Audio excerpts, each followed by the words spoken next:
I'm Christine Lisi. Right now, a clear message on Packers quarterback Aaron Rodgers' future today from GM Bryden Gutekunst and coach Matt LaFleur. Gutekunst said in no way will Rodgers be traded this offseason. LaFleur proclaimed that Rodgers will be his QB in 2021 and beyond. Speculation about Rodgers began after he included himself in a group of Packers with uncertain futures following the NFC Championship game loss. Another day in the Watson watch, as in Deshaun Watson. The Texans quarterback still wants out of Houston because of a variety of issues with the organization. The team hoping it can change his mind. That probably won't happen, and the Texans would be best served by moving Watson soon, advises ESPN's Mike Tannenbaum. I think he goes for at least 3 wins and a really good player. And if I'm the Houston Texans, I have to reconcile the fact that he's saying he's not coming back. Once they reconcile that they have to trade him, there is a sense of urgency because at some point, these other teams that need quarterbacks are going to look for alternatives. So if I was them, I would act as fast as possible. Mike Tannenbaum on Keyshawn Johnson, Jay Williams, and Zubin Mehenti. Have you been wronged by bad breakfast? Get the breakfast you deserve with Wendy's Breakfast 2 for $4. Pick 2 sandwiches, like their honey butter chicken biscuit, classic sausage egg and cheese, or classic bacon egg and cheese. Only at participating Wendy's for a limited time. Single item at regular price. Matt Moscona. I'm very important. After further review. Say it one more time. After further review with Matt Moscona. And here we go. ESPN Baton Rouge, New Orleans, Alexandria. Live from the Mercedes-Benz of Baton Rouge studios. That's right.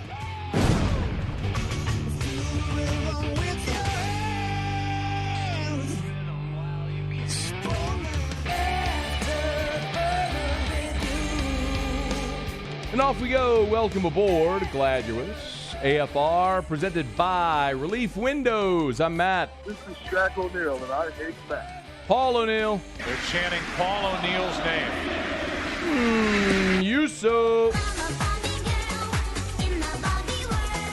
And Mr. Toby Tomplin.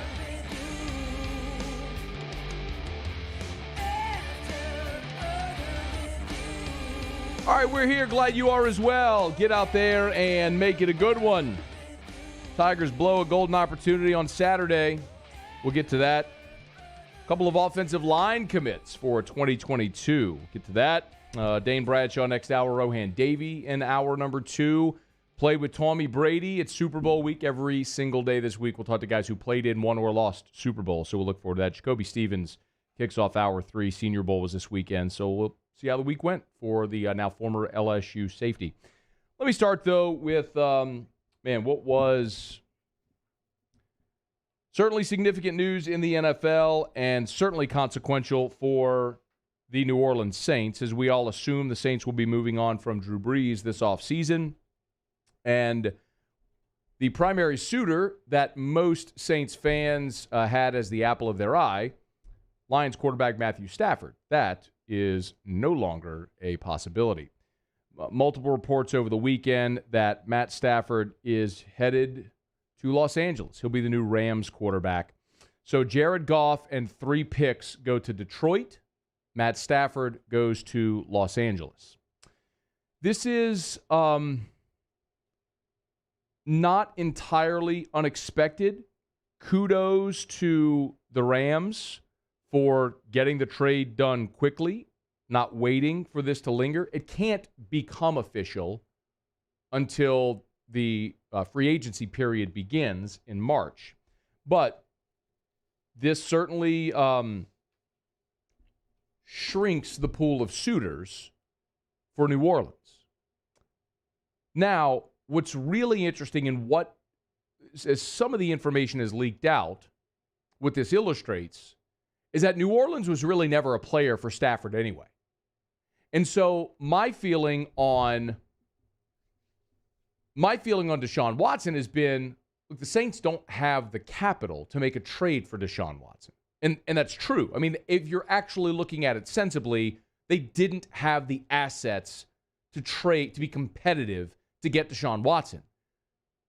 Clearly, they didn't even have the assets to get Matt Stafford, a 32-year-old quarterback who's had rib and spine and back injuries. And they weren't even in this mix. Sports Illustrated is reporting that 7 teams were interested. The Panthers and the Washington football team offered first-round picks. The Rams ultimately offered Goff and 3 picks. The Colts, the Niners, the Broncos, the Patriots, the Bears, and the Jets all were involved in discussions for Matthew Staford. No mention of the New Orleans Saints. For what it's worth, the Panthers offered the 8th overall pick. Not enough. Which would have meant the Lions would have had 2 top 10 picks in this year's draft. And they said, no thanks. Washington offered its first-round pick, the 19th overall, plus a third-rounder. No thanks. The Colts, Niners got priced out. Broncos apparently discussed a pick swap. Patriots offered a second-round pick and a player. Bears and Jets were also in discussions. No mention of New Orleans. I think it says a couple of things. Number one, the Saints were never going to be a player for Matt Stafford. And number two, the Saints have to be all in on Jameis Winston now. I don't know what other alternative that you have. It's very clear that the Lions, in dealing Matt Stafford, also wanted a quarterback or the opportunity to draft an elite quarterback. And they got that. They got Jared Goff. Guy's been a starter, former number 1 overall pick, been to a Super Bowl. Say what you want, for better or worse. And they got a third-round pick this year, and the next 2 years' first-round picks as well. So that's what the Lions wanted. It's clearly what the Texans want as well. If they're going to trade Deshaun Watson, they're going to get a quarterback for him, or the right to draft either Trevor Lawrence or Justin Fields at the top of this draft. It's going to be one of those things. So the Saints can't be in the market. So it basically comes down for the Saints to Jameis Winston. Unless if you're going to tell me that you're bullish on Sam Darnold and you're just aching to get a deal done to bring the Jets quarterback down to New Orleans. Or if you'd rather a veteran like Ryan Fitzpatrick. Or you think maybe there can be a great reclamation project with Mitchell Trubisky in New Orleans. Because I don't think any of those are true. I think it's pretty clear that the Saints are...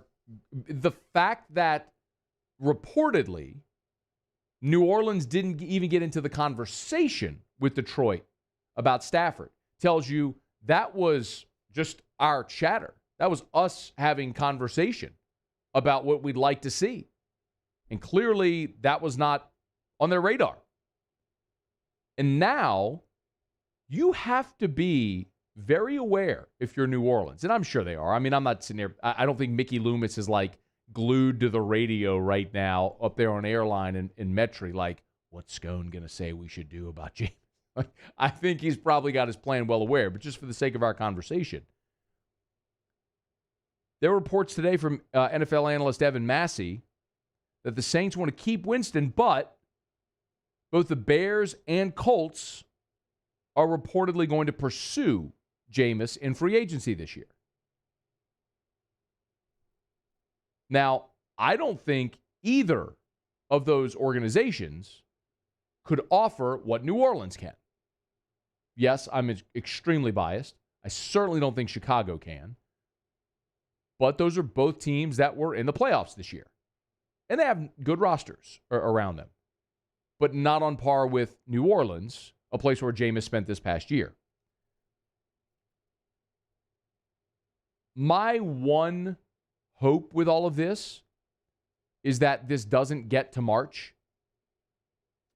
My hope with this is that the Saints get an extension done with Jameis sooner rather than later.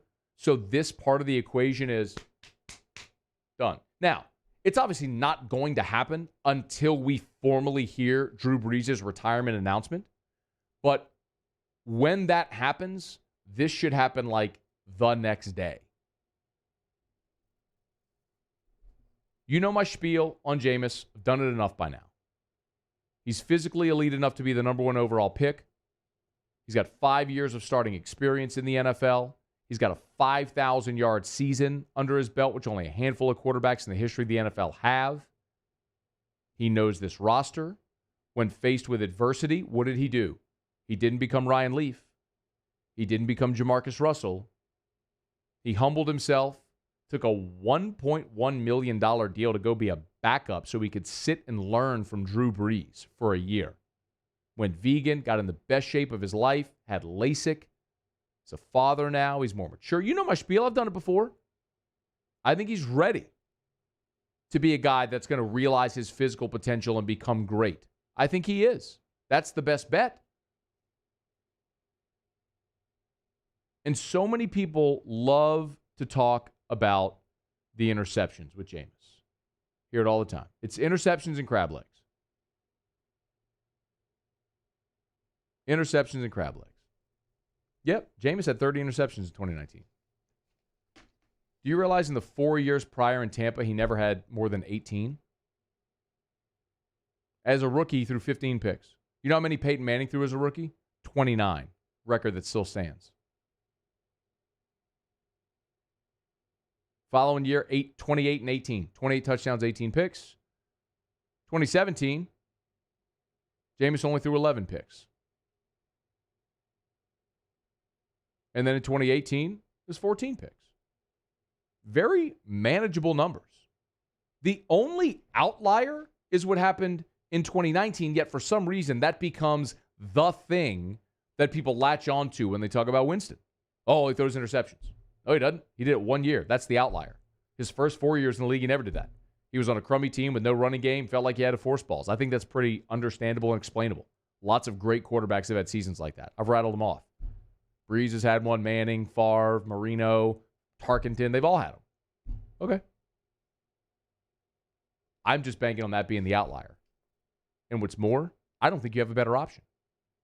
Now, I do think you're going to draft a quarterback this year because you're not going into the season with only Jameis Winston and Taysom Hill. Because you need Taysom in his Taysom role. And if he's going to be the backup quarterback, then he can't be in the Taysom role because then you don't have a backup quarterback. So I do think you draft a quarterback somewhere in this draft. You keep Taysom in his role, and you try to get a deal with Jameis done sooner than later because you don't want the Bears and the Colts and every other quarterback-needy team driving up that price. All that time we spent talking about Stafford. Saints never even, not only did they not throw their line in the water, they never baited the damn hook. It's a fun conversation for a few days, though. All right, it's after further review. You're welcome to join us. You know how to do that. Jim'sFirearms.net phone lines, 499-1045, toll-free 844-568-MATT. Jump in the Bayou Ford YouTube chat. Lots of ways you can get involved, and we appreciate you for being here with us. Stick around. When we come back, out of obligation, I'll talk about LSU gagging away a golden opportunity against Texas Tech on Saturday. Stay here. AFR. Brought to you by the Baton Rouge General Hospital, brgeneral.org, brgeneral.org. It's the Baton Rouge General Hospital. Leaders in our community when it comes to expanding healthcare, and of course, if you need COVID-19 information, it's all there. Start at the website, brgeneral.org, right there at the top of the page, big banner ad, or big banner, not an ad, just a big banner. It says COVID-19 information. You can get all the info you need right there about COVID-19, if it's about the vaccine, if it's about any of their locations, antibody testing. You get it all right there at brgeneral.org, brgeneral.org. Baton Rouge General Hospital is partnered with the Mayo Clinic Care Network. I know I've told you about this for more than a year now, but the Mayo Clinic is one of the foremost medical centers in the entire world. And the Mayo Clinic Care Network allows your local physician to consult with the clinicians at the Mayo Clinic and have access to their world-renowned research, clinical collaboration at no extra cost to you. That's the Baton Rouge General Hospital. Learn more online, brgeneral.org.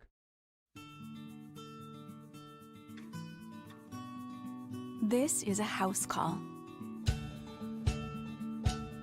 This is a follow-up appointment. This is a diabetes checkup. This isn't just more convenient care, it's more advanced care. This is innovating healthcare. at Louisiana's #1 hospital, Auctioner. Gulf Coast Office Products is a nationally recognized Savin office equipment dealer based right here in Louisiana. Over 100 employees strong, Gulf Coast has the boots on the ground to support all vertical markets from education, engineering, legal, and finance. With the latest in office technology from desktop to production segment units, Gulf Coast and Savin have the perfect fit for you. Call 225-756-2644. That's 756-2644 for Gulf Coast Office Products. At All-Star Toyota, you get it all. If you're in the market for an all-new Toyota vehicle, come see our friendly and knowledgeable sales team at All-Star Toyota. Located in Baton Rouge at the corner of Airline and Goodwood, we've been serving our community since 2005 by offering a large selection of new Toyota cars, trucks, and SUVs. Get behind the wheel of your dream car and take a test drive at All-Star Toyota today. ServiceMaster Elite create clean, disinfected work environments. As a local business, we take pride in serving the New Orleans and Baton Rouge areas. Our cleaning protocols follow CDC and OSHA standards for healthcare settings, offices, senior living, restaurants, and industrial plants. Contact ServiceMaster Elite to get your operation ready for reopening with germ disinfection cleaning. ServiceMaster Elite, the trusted choice in professional cleaning since 1996. I've been doing business with Luba for 25 years. They're dependable, trustworthy. It's just the attention to detail with our clients. Our folks have years and years of experience. They're highly trained professionals, but many companies have that asset. What I'd like to think makes Luba a bit different is that we use those talents in a way that truly is dedicated to serving the needs of the folks who depend on us. Are you a licensed contractor? There's lots of good contractors in Louisiana doing work the right way, but unfortunately, too many unlicensed contractors are working outside the licensing requirements. Working as a contractor in Louisiana requires a license for the company doing the work. The Louisiana State Licensing Board for Contractors wants to help you get licensed to allow you to conduct work legally. It's not difficult to get the license. We can help you. Go to lacontractor.org for more information. Licensed contractors, it's the law.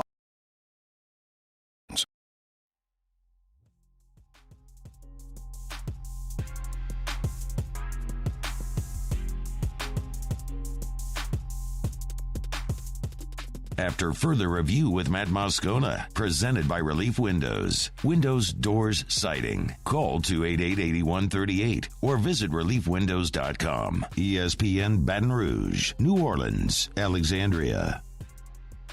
Obviously, very disappointing loss. I thought we played extremely hard. We just didn't have some poise and some discipline that we needed in some key stretches, especially the last minute or so. Just as disappointed as I've been all year. I thought we played well enough to win against a very good ball club, and we couldn't close it out. So very, very disappointing.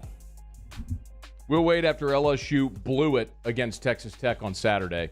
I mean, look, y'all know at times I yell and scream and get red-faced and rant and rave, and I feel like some of that today would be disingenuous if I did it because I just think we all readily understand that LSU's basketball program isn't at the level of expectation that we have for football. It's not to say you can't be upset or mad or disappointed or any of those things. I am, and I'm going to delve into all of it. But it wasn't that long ago that LSU was sifting through a 2-win SEC season under Johnny Jones, and we were just desperate for it to end. And by and large, when LSU basketball isn't good, most LSU fans shrug their shoulders and just say, when's baseball start? Basketball's always been lagniappe. When basketball's good, awesome. Something cool to watch and cheer for through March, to sort of overlap with baseball, then baseball carries you through an SEC play or spring football, whatever your bag is. But the reality is basketball has always sort of been just an aside, an appetizer to the main course here. That's just reality. But watching Saturday was nauseating, y'all. And I know Will Wade is a very likable coach here. Battle lines were drawn in the sand a couple of years ago when all the allegations started coming up. and overwhelmingly LSU fans have had their dudes back, and they like the idea of winning basketball games and being competitive, like you've tasted that again.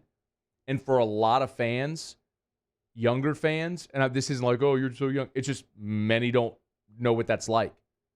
If you were too young to really like sink your teeth into the 06 Final Four run or the 2000 Sweet 16 run or the Shaq, Chris Jackson days or Dale Brown's glory days, as some of the older fans knows, like it's fun, man. When we moved to Baton Rouge in the summer of 1989, football sucked. We got basketball tickets. We did. We got basketball tickets. I guess there were expectations on football in 89. It just didn't go well. And then after that, they really sucked. But you know what I mean. Saturday was so massively disappointing. As much as we like Will Wade, dude needs to take a ton of heat for this because that team, especially in the final 60 seconds of that ball game, was prepared in a piss-poor manner. And that's on Will Wade. And that's on his staff. Every single sequence, I'll talk about the rest of the game in a second and the big picture. But every sequence at the end game, that's on Will. You have got to have your team more prepared to play winning basketball in those key settings. I'm not an X and O guy. I'm not going to pretend to be. What I do know is all last week, we talked about Mac McClung. If you know anything about college basketball or the Big 12, you know that name. He's the best scorer in the Big 12. He's a great player. He's a 6'2 shooting guard. He's their guy. He had 14 in the first half. You saw it. LSU did a really good job clamping him down in the second half. Didn't have a made basket in the second half until Josh LeBlanc chose not to guard him and allow McClung to shoot an uncontested three to cut a 7-point lead down to 4.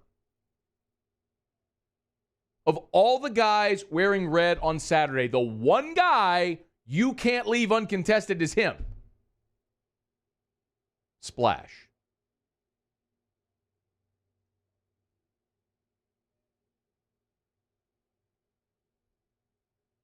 So it's a 4-point game. LSU's going to inbound the basketball, something they've really struggled with this year. And they throw it to Josh LeBlanc, the guy who just gave up the 3. And the guy who statistically, of the regulars, is the worst free throw shooter on the team. I mean, the inevitable happened. Dude missed the front end of a 1-and-1. I'm not trying to crush LeBlanc, but why is he even getting the ball? I don't know anything about X and O basketball. I know, don't throw it to that guy. Misses the front end of the 1-and-1. You actually played some pretty good defense coming down. They missed a shot.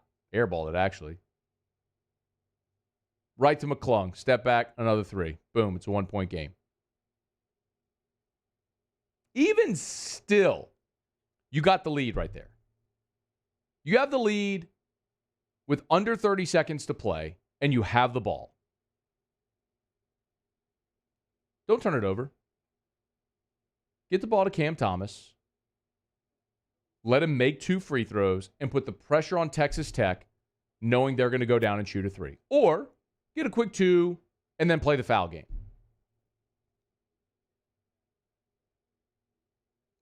And you can't inbound the basketball. Even if you heave it down court, it's better than turning it and turn it over. It's better than turning it over right under your hoop, because then what you did was you gave them an easy layup to give them the lead. And now the whole game has been reversed. But even then, you've still got a shot. You're down 1. You got the ball. There's 20 seconds to go. And Cam Thomas shoots a contested mid-range jumper. A contested mid-range jumper. Bro, get to the rim. Draw contact. Or pass the ball to somebody that's open. Or take it out. You got 20 seconds. Work for a better shot. Nothing in that sequence worked. Everything failed, and that's Will Wade's fault. That is 100% Will Wade's fault because he did not coach those guys to play winning basketball on Saturday in that final minute. And the shame of it is, I thought they were awesome for the other 39 minutes. I don't think LSU is a championship caliber team. Don't misunderstand me. But when you heard Will just say we're good enough to win, he's right. They were. They were. He pressed all the right buttons to ratchet up the defensive intensity early. I mean, listen, I thought LSU's best shot to win this game was going to be a game in the low to mid 70s because Tech could really defend. LSU scores 85 a game. Tech gives up 61 a game. I thought, man, you meet them in the middle, play a game in the low mid 70s, and find a way to make winning plays and win it. I thought you had a shot. That would have been your only shot. But realistically, I didn't think LSU could prevent Tech from getting into the 80s. So I thought you were going to see an 85-72 type game. But there they were. Especially in the first half, LSU put the clamps down. McClung went off a little bit, put the clamps on him in the second half. He did not have a made field goal until the sequence I just referenced. Offensively, I thought Javonte was a total stud, man. How about that guy elevating his play in those moments? 29 matches his career high, which he had as a freshman on that Saturday against Tennessee. If you remember when Tennessee was ranked 5th, LSU won it in overtime without Tremont Waters. That's when Tremont had the concussion. They came to play, man. They elevated their game. They sure surprised the hell out of me. Will had them ready to go until that final sequence. And you blew it, man. You blew an awesome opportunity. And that's the thing that really stings the most about this is, listen, all is not lost for this LSU team. They're 11-5, and they're 6-3 in conference. They're tied for second behind Bama. Bama's running away with it, whatever. But they're tied for second at 6-3. You're at the halfway point at 6-3. You match that the rest of the way, you go 12-6, very likely you're a tournament team. But here's the reality. You don't make the tournament just by winning games. Remember a couple of years ago when St. Mary's was 28-5 and didn't get in? Eventually, you've got to have quality wins on your schedule, on your resume. And LSU doesn't have them. The SEC is not great this year, so there's not much you can control about that. And everybody's non-conference schedule got turned on its head this year because of COVID. That's nobody's fault, but it's the reality. So when you have these opportunities, you got to cash in. And you had one in your hand, and you just let it get away. So now, when you look ahead, where are the opportunities? Where are the opportunities for a quality win? Wednesday at Bama. I got news for you. You ain't winning that one, Jack. Historically, LSU has been awful at Coleman Coliseum, and that Bama team is ripe. They are a really good team, as we saw. Got a home game against Florida, which Florida's probably going to be a tournament team as well. That's a great opportunity. And you got an upcoming game against Tennessee. Greg Sankey said over the weekend they do want to make up the games that were postponed earlier, which means you would have a trip to Missouri as well. So you have a few opportunities remaining to get quality wins because right now you have none. And the record right now shouldn't surprise you entirely because we talked about the way that LSU's schedule played out. It was manageable early in league play. There was a meat grinder in the middle, and then the last 4 were all winnable.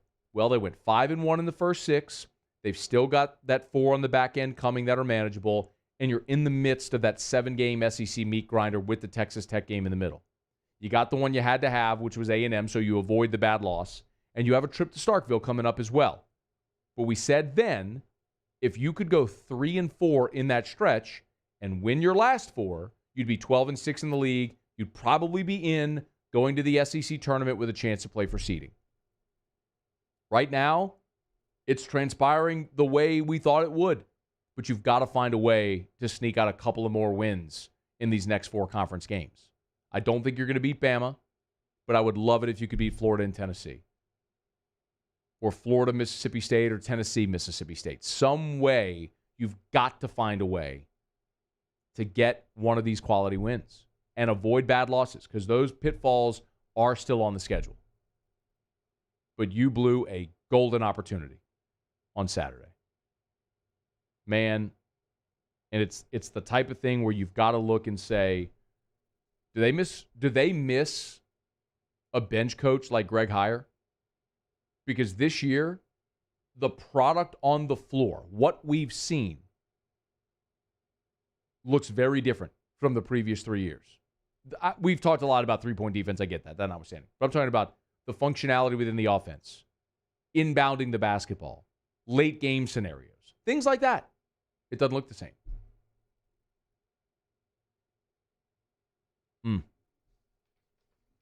Look, we're going to preview LSU Bama on Wednesday. We're going to talk to Dane Bradshaw 30 minutes from right now. And Dane was on the call for the LSU-Texas Tech game. We'll get his thoughts on that game, the big picture in the SEC, this LSU team, what's going right, wrong, all that stuff. And I always enjoy having Dane on. But, man, it's impossible to come away if you have any pulse, any emotion, feeling about LSU basketball as a program or this team. I don't know how you're not just livid by what transpired on Saturday, because you realize how golden of an opportunity you had in the palm of your hand and you let slip away. All right, it's after further review. We'll go around the SEC. I know the other really disappointing thing for LSU fans this weekend is that Arik Gilbert committed to Florida. We'll get to that and some thoughts there as well. But the Tiger football team did pick up a couple of commitments. Got to remind you about Shawbills Tire and Auto Service. ShawBillsTire.com, 18 locations in South Louisiana. Find the location nearest you at ShawBillsTire.com. When I say the location nearest you, there's locations all over South Louisiana. And I got to remind you, I was talking to Martin earlier today at Shawbills, and right now they are absolutely in need of technicians in both Booty and Port Allen. So, man, if you are an auto technician with any level of certification or qualification and you're looking for work, my goodness, Shawbills need you. In Booty and Port Allen especially, they need staff. So if you or someone you know is looking for work, Shawbills in Booty and Port Allen, those locations in particular, are in immediate need for staffing. So put out the call, y'all. Put out the word. If it's you, if it's someone you know, apply in person or online at ShawBillsTire.com, ShawBillsTire.com. They have a great benefits package with retirement and health benefits, employer match. I mean, I've read off for you before all the different benefits that they have. I mean, if you want a career instead of a job, Shawbills is a great place to be, and they are in desperate need right now for staff right now in the Booty and Port Allen locations. Learn more, ShawBillsTire.com, ShawBillsTire.com. Shawbills, where we keep you rolling. All right, we'll go around the SEC next. AFR. This isn't just another day. It's so much more. Kelly's life was put on hold when her auctioneer primary care doctor discovered a rare blood disorder. Her doctor connected her to an auctioneer care team of cancer, heart, and kidney specialists. With multiple primary care locations around Baton Rouge, same-day appointments, and online scheduling, we're relentless about keeping you healthy. Auctioneer Baton Rouge, innovating healthcare for Kelly. Gulf Coast Office Products is a nationally recognized Savin office equipment dealer based right here in Louisiana. Over 100 employees strong, Gulf Coast has the boots on the ground to support all vertical markets, from education, engineering, legal, and finance. With the latest in office technology, from desktop to production segment units, Gulf Coast and Savin have the perfect fit for you. Call 225-756-2644. That's 756-2644 for Gulf Coast Office Products. Gulf Coast Bank and Trust is giving our customers the power to bank anywhere, anytime during this challenging event. And we're right there with you. Our mobile banking app is a smart way to manage your money and time. Gulf Coast Bank and Trust, the bank that cares about you. Have you been issued a ticket for texting, speeding, or other traffic violations? Have you made a mistake? We all have. You're not a bad person. Call the law offices of O.C. Brown at 225-343-1111 or connect with us online at ocbrown.com. Are you a licensed contractor? There's lots of good contractors in Louisiana doing work the right way, but unfortunately, too many unlicensed contractors are working outside the licensing requirements. Working as a contractor in Louisiana requires a license for the company doing the work. The Louisiana State Licensing Board for Contractors wants to help you get licensed to allow you to conduct work legally. It's not difficult to get the license. We can help you. Go to lacontractor.org for more information. Licensed contractors, it's the law. ServiceMaster Elite create clean, disinfected work environments. As a local business, we take pride in serving the New Orleans and Baton Rouge areas. Our cleaning protocols follow CDC and OSHA standards for healthcare settings, offices, senior living, restaurants, and industrial plants. Contact ServiceMaster Elite to get your operation ready for reopening with germ disinfection cleaning. ServiceMaster Elite, the trusted choice in professional cleaning since 1996. I've been doing business with Luba for 25 years. They're dependable, trustworthy. It's just the attention to detail with our clients. Our folks have years and years of experience. They're highly trained professionals. But many companies have that asset. What I'd like to think makes Luba a bit different is that we use those talents in a way that truly is dedicated to serving the needs of the folks who depend on us. At All-Star Toyota, you get it all. If you're in the market for an all-new Toyota vehicle, come see our friendly and knowledgeable sales team at All-Star Toyota. Located in Baton Rouge at the corner of Airline and Goodwood, we've been serving our community since 2005 by offering a large selection of new Toyota cars, trucks, and SUVs. Get behind the wheel of your dream car and take a test drive at All-Star Toyota today.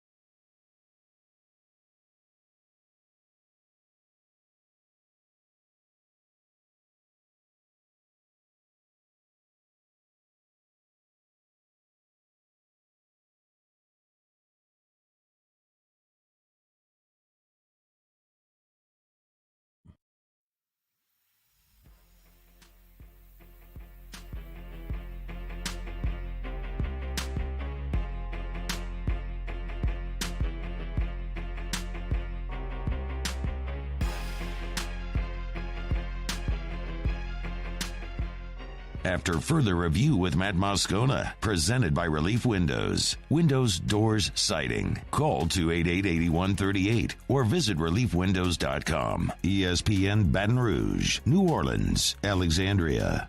The Louisiana Charter Boat Association is giving you the opportunity to win one of their famous fishing trips for free.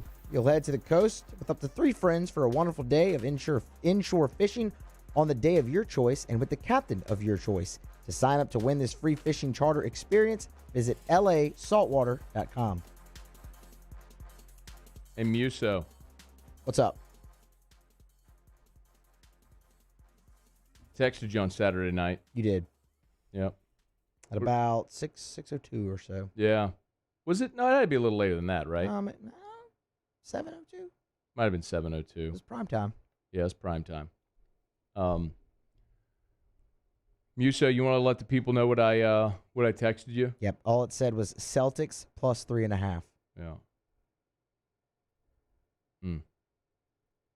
What do you think that was in reference to, Muso? Well, the Celtics were playing the Lakers that night on ABC. Big matchup, Boston, LA, huge rivalry. Can I mention, by the way, how much I love Saturday night primetime NBA? Like when football goes away and that starts up, I love that. I mean, I love putting that game on ABC, the prime. I love that game. They always pick a marquee matchup, team, star players you're interested in. Like I could see if I were if I were 10 years, if 10-year-old Matt were sitting at home on a Saturday, right? Or 15-year-old Matt sitting at home on a Saturday. Or 17-year-old Matt sitting at home on a Saturday. Okay. Yeah. Lonely. I could so get into these games, which always tend to be super competitive, and they always feature star players. And Saturday night was that as well. Anyway, I kind of gave you a little heads up there, Muse. I gave you the Celtics plus 3.5. Also, the under in that game, which the total was 219. Are you looking at the box score there, Muse? I am. What was the final of that game? The Lakers won the game 96-95. So 1 point. So the 3.5 was good. That was money. Really? And then what was so 219 was the total. I'm really not good at math. So you said it was 96-95? 96-95. So what did those two numbers added together? 6 and 5 is 11, so you carry the 1. Yeah. Oh, 9 and 9 is 18. Oh, God, You my add the 1, so that'd be 191. Oh, wait, hang on, let me check it. Hey, Siri, what's 96 plus 95? If I get this wrong, I'm going to be so embarrassed. 96 plus 95 is 191. Oh, thank Okay, goodness. 191. And the total was 219, wasn't it? Right. So 191 is less than 219. That's factual. So that's another hit. Correct. You do realize I am Biff Tannen. Completely broken gambling. I am 1985 Biff Tannen. Alternate 1985. Alternate, thank you. Alternate 1985. And shout out to, I need to go dig through all of my, I can't remember if it was Twitter or Messenger or Instagram messages or somewhere, a listener, and I'm so sorry right now to whoever took the time to do this. I cannot remember who did, but they photoshopped my face on 1985 Biff, alternate 1985 Biff, when he's holding the gun. You know when he's shooting at Marty? Right. He's holding the gun, and there's my face on alternate 1985 Biff with the hair, and the Gray Sports Almanac is right there as well. I think what I'm going to start doing now is every time I give a Scone Cold lock, and it hits, I'm going to include that picture on Twitter heretofore. That's the only option you have. Right. That's really good, isn't it? That you also texted me that, and I about fell up out of my chair when I opened that message laughing. Yeah. I'm super, really, really sorry to the person, whoever took the time to Photoshop that and send it to me. Like, really, genuinely, I am sorry, because I would love to give you attribution. I promise I will. I just have to go dig through all of my messages and wherever the guy is who sent that to. Like, that's what, if you were watching coming out of break, that's what I was doing. Like, I was going through Messenger, like, who was it? I can't remember. Was this guy? Nope, not him. Nope. Yeah, I can't find it. Anyway, I'll find who sent it to me, and I'll give that person a shout out. You want one for tonight?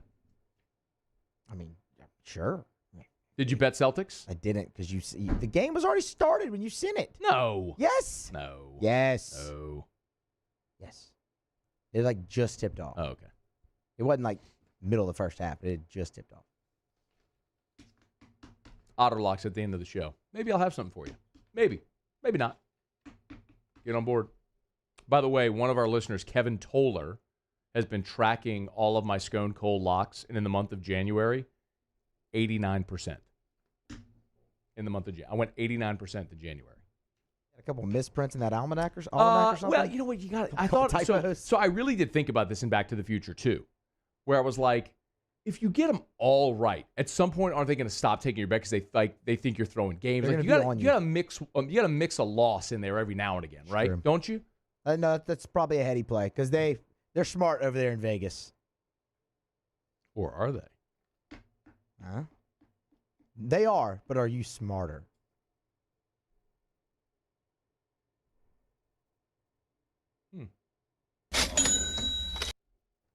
Do it every day about this time. Let's go around the SEC.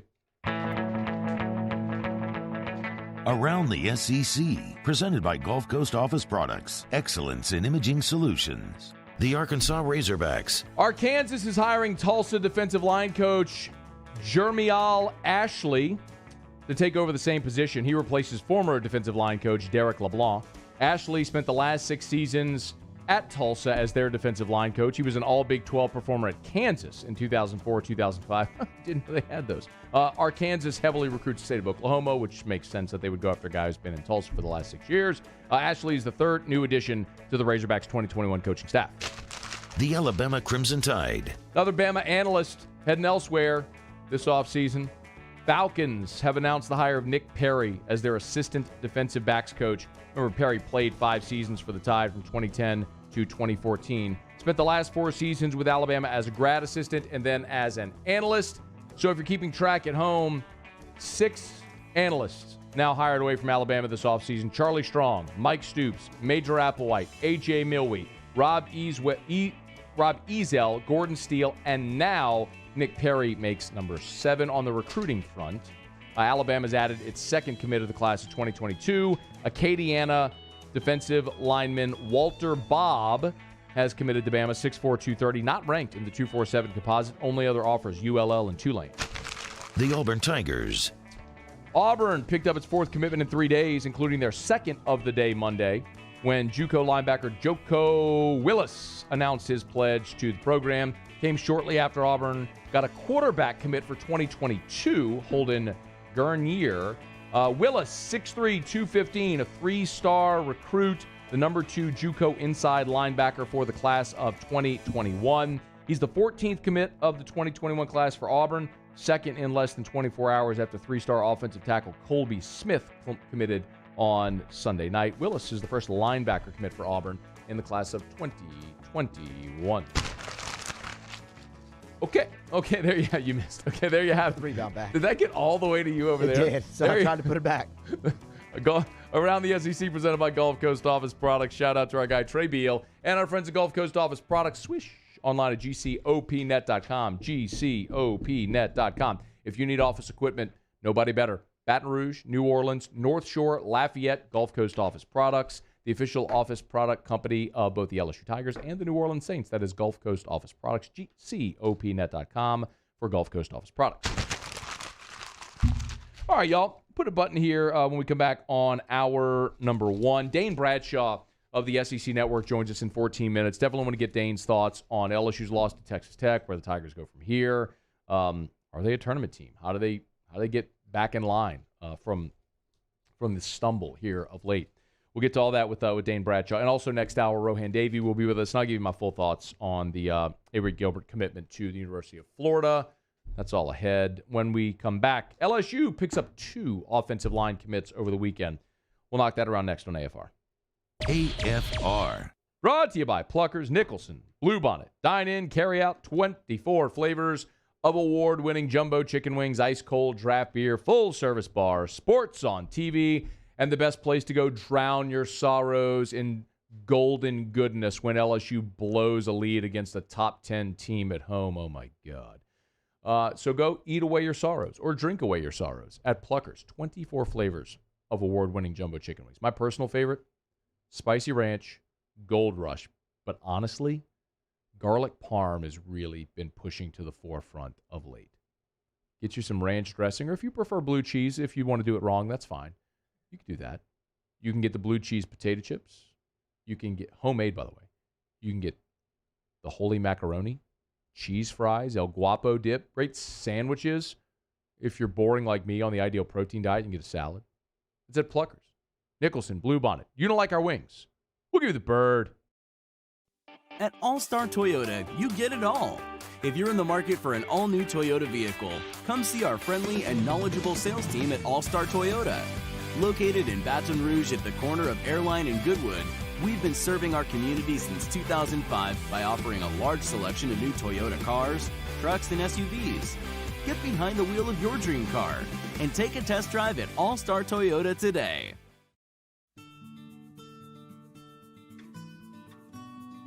This is a house call.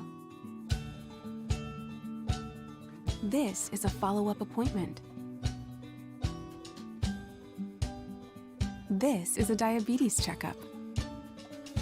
This isn't just more convenient care, it's more advanced care. This is innovating healthcare at Louisiana's #1 hospital, Auctioner. Gulf Coast Office Products is a nationally recognized Savin office equipment dealer based right here in Louisiana. Over 100 employees strong, Gulf Coast has the boots on the ground to support all vertical markets, from education, engineering, legal, and finance. With the latest in office technology, from desktop to production segment units, Gulf Coast and Savin have the perfect fit for you. Call 225-756-2644. That's 756-2644 for Gulf Coast Office Products. ServiceMaster Elite create clean, disinfected work environments. As a local business, we take pride in serving the New Orleans and Baton Rouge areas. Our cleaning protocols follow CDC and OSHA standards for healthcare settings, offices, senior living, restaurants, and industrial plants. Contact ServiceMaster Elite to get your operation ready for reopening with germ disinfection cleaning. ServiceMaster Elite, the trusted choice in professional cleaning since 1996. I've been doing business with Luba for 25 years. They're dependable, trustworthy. It's just the attention to detail with our clients. Our folks have years and years of experience. They're highly trained professionals. But many companies have that asset. What I'd like to think makes Luba a bit different is that we use those talents in a way that truly is dedicated to serving the needs of the folks who depend on us.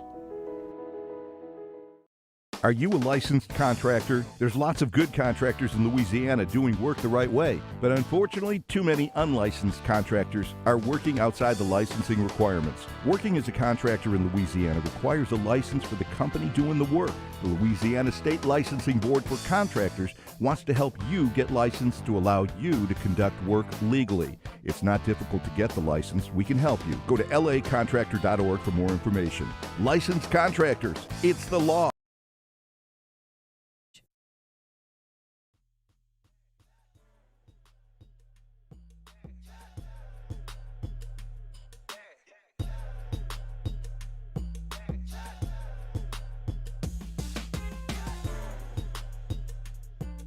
After further review with Matt Moscona, presented by Relief Windows. Windows, doors, siding. Call 288-8138 or visit reliefwindows.com. ESPN Baton Rouge, New Orleans, Alexandria.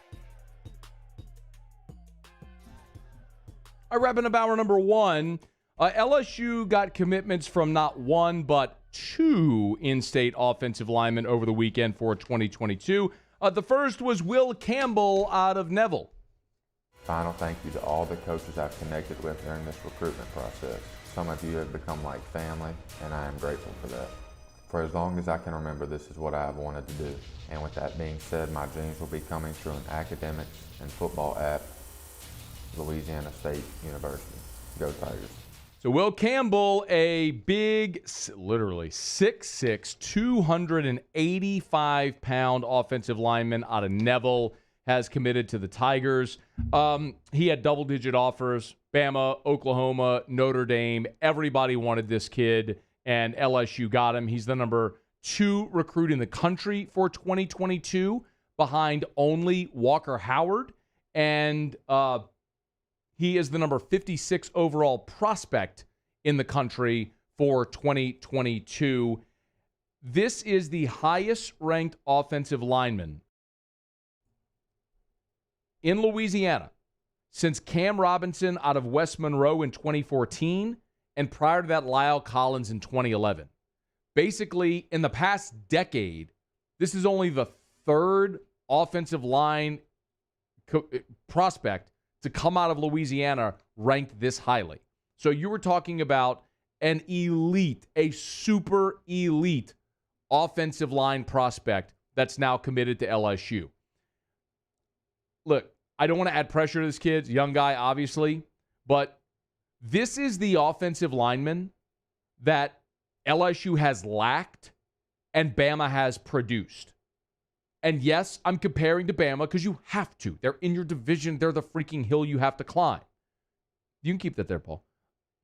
Bama has gotten Jedrick Wills and Jonah Williams and Cam Robinson and Ryan Kelly and Warmack and Fluker, and they have rolled through first-round draft picks over and over and over and over again over the last decade, and LSU has just been unable to get those guys. And now they have one for 2022. And by his own admission, he's a guy who has wanted to be an LSU Tiger his entire life. So the fact that you have a guy that's a top 100, the number 56 overall prospect in the country, who is already in the boat right now, a year before he can sign, he ain't going nowhere. It doesn't matter if I was coaching LSU. He wants to be an LSU Tiger. He's going to be an LSU Tiger. That's awesome. Now, and of course, it's also massive getting your entire offensive line back for next year, because it bridges the gap to this class, which you're about, to the 2022 class, which you're about to sign. We made a big deal out of the fact that LSU has one offensive lineman signed for the class of 2021. They got another committed. They got some more spots, and they're working on transfers or whatever the case may be. But that urgency is lessened because you got everybody back. Now, on Sunday, you got another offensive lineman in the boat with Bo Bordelon. So Bo Bordelon's dad, Ben, was a 3-year starter, team captain for LSU. You know the name, back in the early 90s. And just to address the elephant in the room, yes, his mom is the woman who's in the Get the Gat video, which I still think is awesome. Whether they want to downplay that or not, that's their family's decision. I think it's awesome, but nonetheless. Here's a kid that got his offer 4 days prior and made his commitment.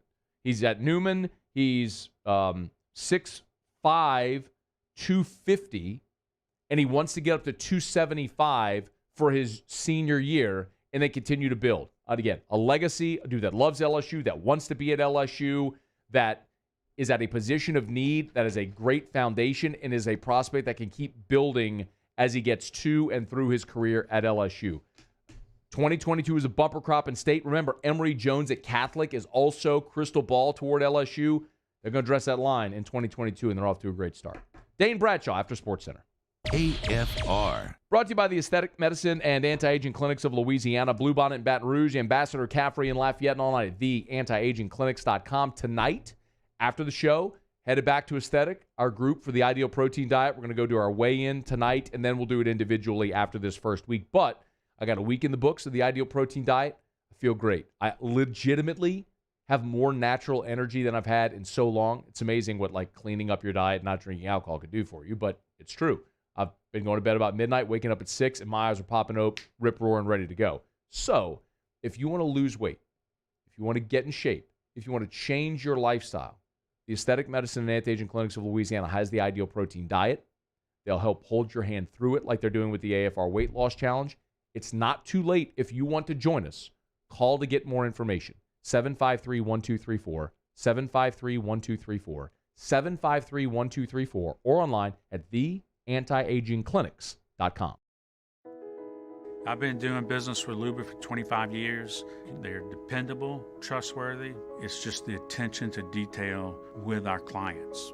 Our folks have years and years of experience. They're highly trained professionals. But many companies have that asset.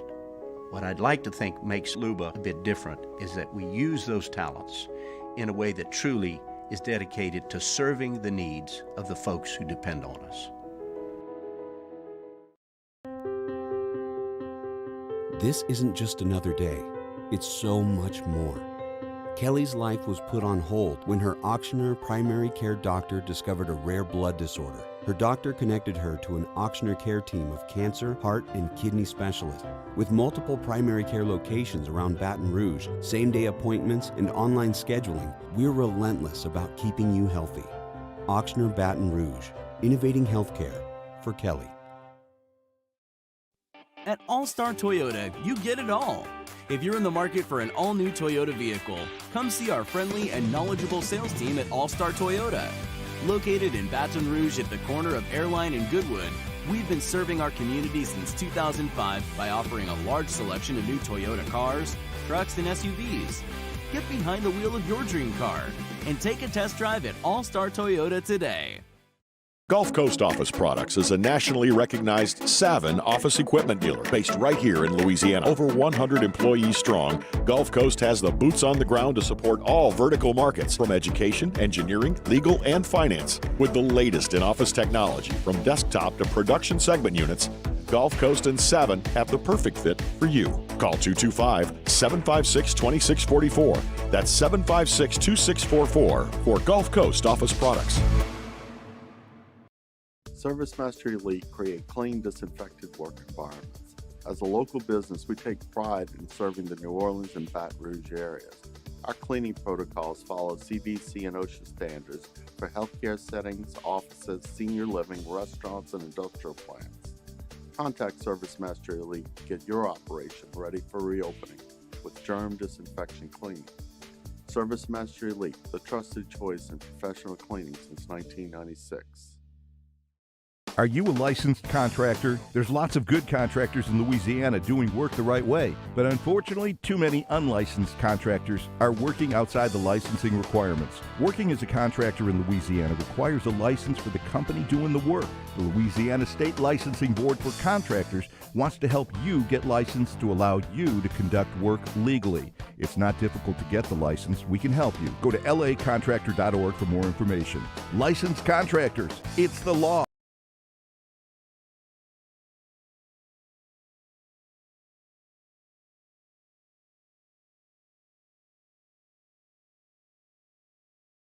Callahan Injury Lawyer. This is SportsCenter. I'm Christine Lisi. Breaking news from the Super Bowl. ESPN's Adam Schefter reports the Chiefs have placed center Daniel Kilgore and receiver Demarcus Robinson on the reserve COVID-19 list due to close contact exposure. They'll likely have to sit out practice time. Their status for Super Bowl 55 against the Buccaneers is uncertain. Nothing's apparently changed for Texans quarterback Deshaun Watson. He still wants out of Houston. Miami, mentioned as a possible destination, has prime assets to offer, like QB Tua Tagovailoa. Tua said today he's not getting too involved regarding the speculation. At the end of the day, that's not something that I can control. I just got to focus on what I can control, and just got to continue to get better. My job is to try to help our team win games and to also help our offense contribute to our team's success. Tua Tagovailoa on Greeny with Mike Greenberg. Aaron Rodgers isn't going anywhere. Packers GM Brian Gutekunst and coach Matt LaFleur both made that clear today. They said Rodgers won't be traded this offseason, will be their quarterback in 2021 and beyond. Red Sox second baseman Dustin Pedroia retiring after 14 major league seasons. New to the Wendy's 2 for $5 lineup is their classic chicken sandwich. So go grab a 2 for $5 deal and pick 2 faves, like a Dave single, spicy chicken sandwich, nugs, and now the classic chicken sandwich, 2 for just $5. Price and participation may vary. Limited time only. Matt Moscona. I'm very important. After further review. Say one more time. After further review with Matt Moscona. And here we go. ESPN Baton Rouge, New Orleans, Alexandria. Live from the Mercedes-Benz of Baton Rouge studios.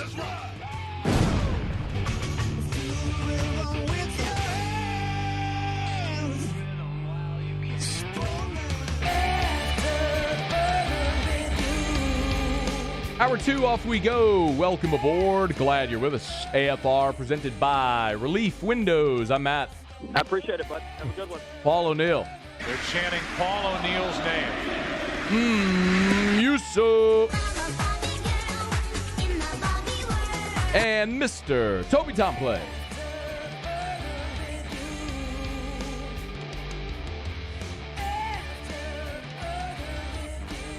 All right, we're here. Glad you are as well. Get out there, make it a good one. LSU basketball blew a golden opportunity Saturday at the PMAC. Dane Bradshaw was on the call. Good enough to join us now. Dane, thanks for the time, man. How are you? I'm great. Always good to be on with you. We appreciate you. Let's just start with the end because that's all anybody really wants to talk about. Your assessment of what transpired in the final minute and 6 seconds of that game. Look, I think there was some panic by LSU and not handling the press well, but I got to give a lot of credit to Texas Tech. That's part of who they are. They never panic. They talked about it before the game, how there's going to be emotion. LSU's going to get hot at times. They're going to talk a little trash, but, don't flinch. And look, they just made a few more plays. Mac McClung was an absolute stud, drilled 2 of those threes. One of them, you get fortunate with an air ball by Texas Tech that results in sort of a loose ball free shot for McClung, but he makes it. And if you're LSU, you just got to figure out a way not to panic, get that ball inbounds without turning it over. And I haven't rewatched the final play a bunch of times, but you also got to work a little harder to get open and come meet the pass. I don't think it's 100% Trenton Watford's fault on that inbound. I agree. But man, it's, Dane, the hard thing to swallow is, my goodness, man, even inbounding, look, the first 3 McClung made was uncontested. That's inexcusable. Inbounding to Josh LeBlanc is the worst free throw shooter on the team is inexcusable. The shot with 20 seconds left that Cam Thomas took, the mid-range jumper, why are you pulling up there for a contested mid-range jumper? I guess that's the point I'm making. Sure, Texas Tech made plays to win it, but man, LSU opened the door for them. It's hard to excuse what they did in the final 60 seconds. Yeah, I think LSU did what Texas Tech wanted them to do, which was reverse the ball to LeBlanc, get him fouled. I don't think they realized what was going on. They just saw a trap coming and they moved the ball as opposed to saying, "Wait, let me keep it in the shooter's hands." And that's something that a little bit of experience will help them in the long run. Of course, they learned their lesson some on that.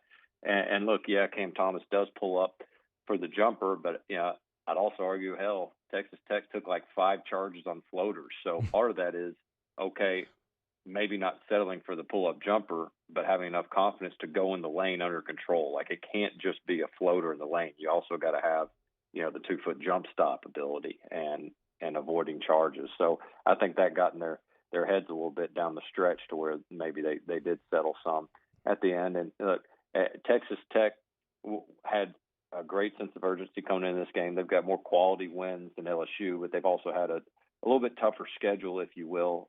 Maybe not tougher schedule, but they've had a lot more close losses too. They've had some really they haven't won many of them, so they were looking to get over the hump and win a close game and close one out. Even though they'd won one or two before, they've lost more of those than they've won, and it was just their night.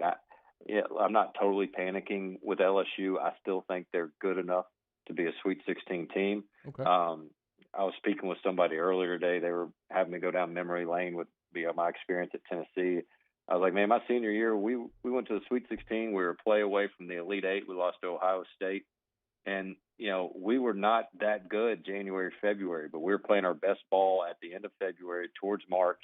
And you look at the pieces on LSU, and to me, there's nothing there that states this team can't be better 3 or 4 weeks from now and getting on a run. Yeah. He's on Twitter at Dane Bradshaw. So, I looked at this and went, man, what LSU really lost there was a golden opportunity for a quality win.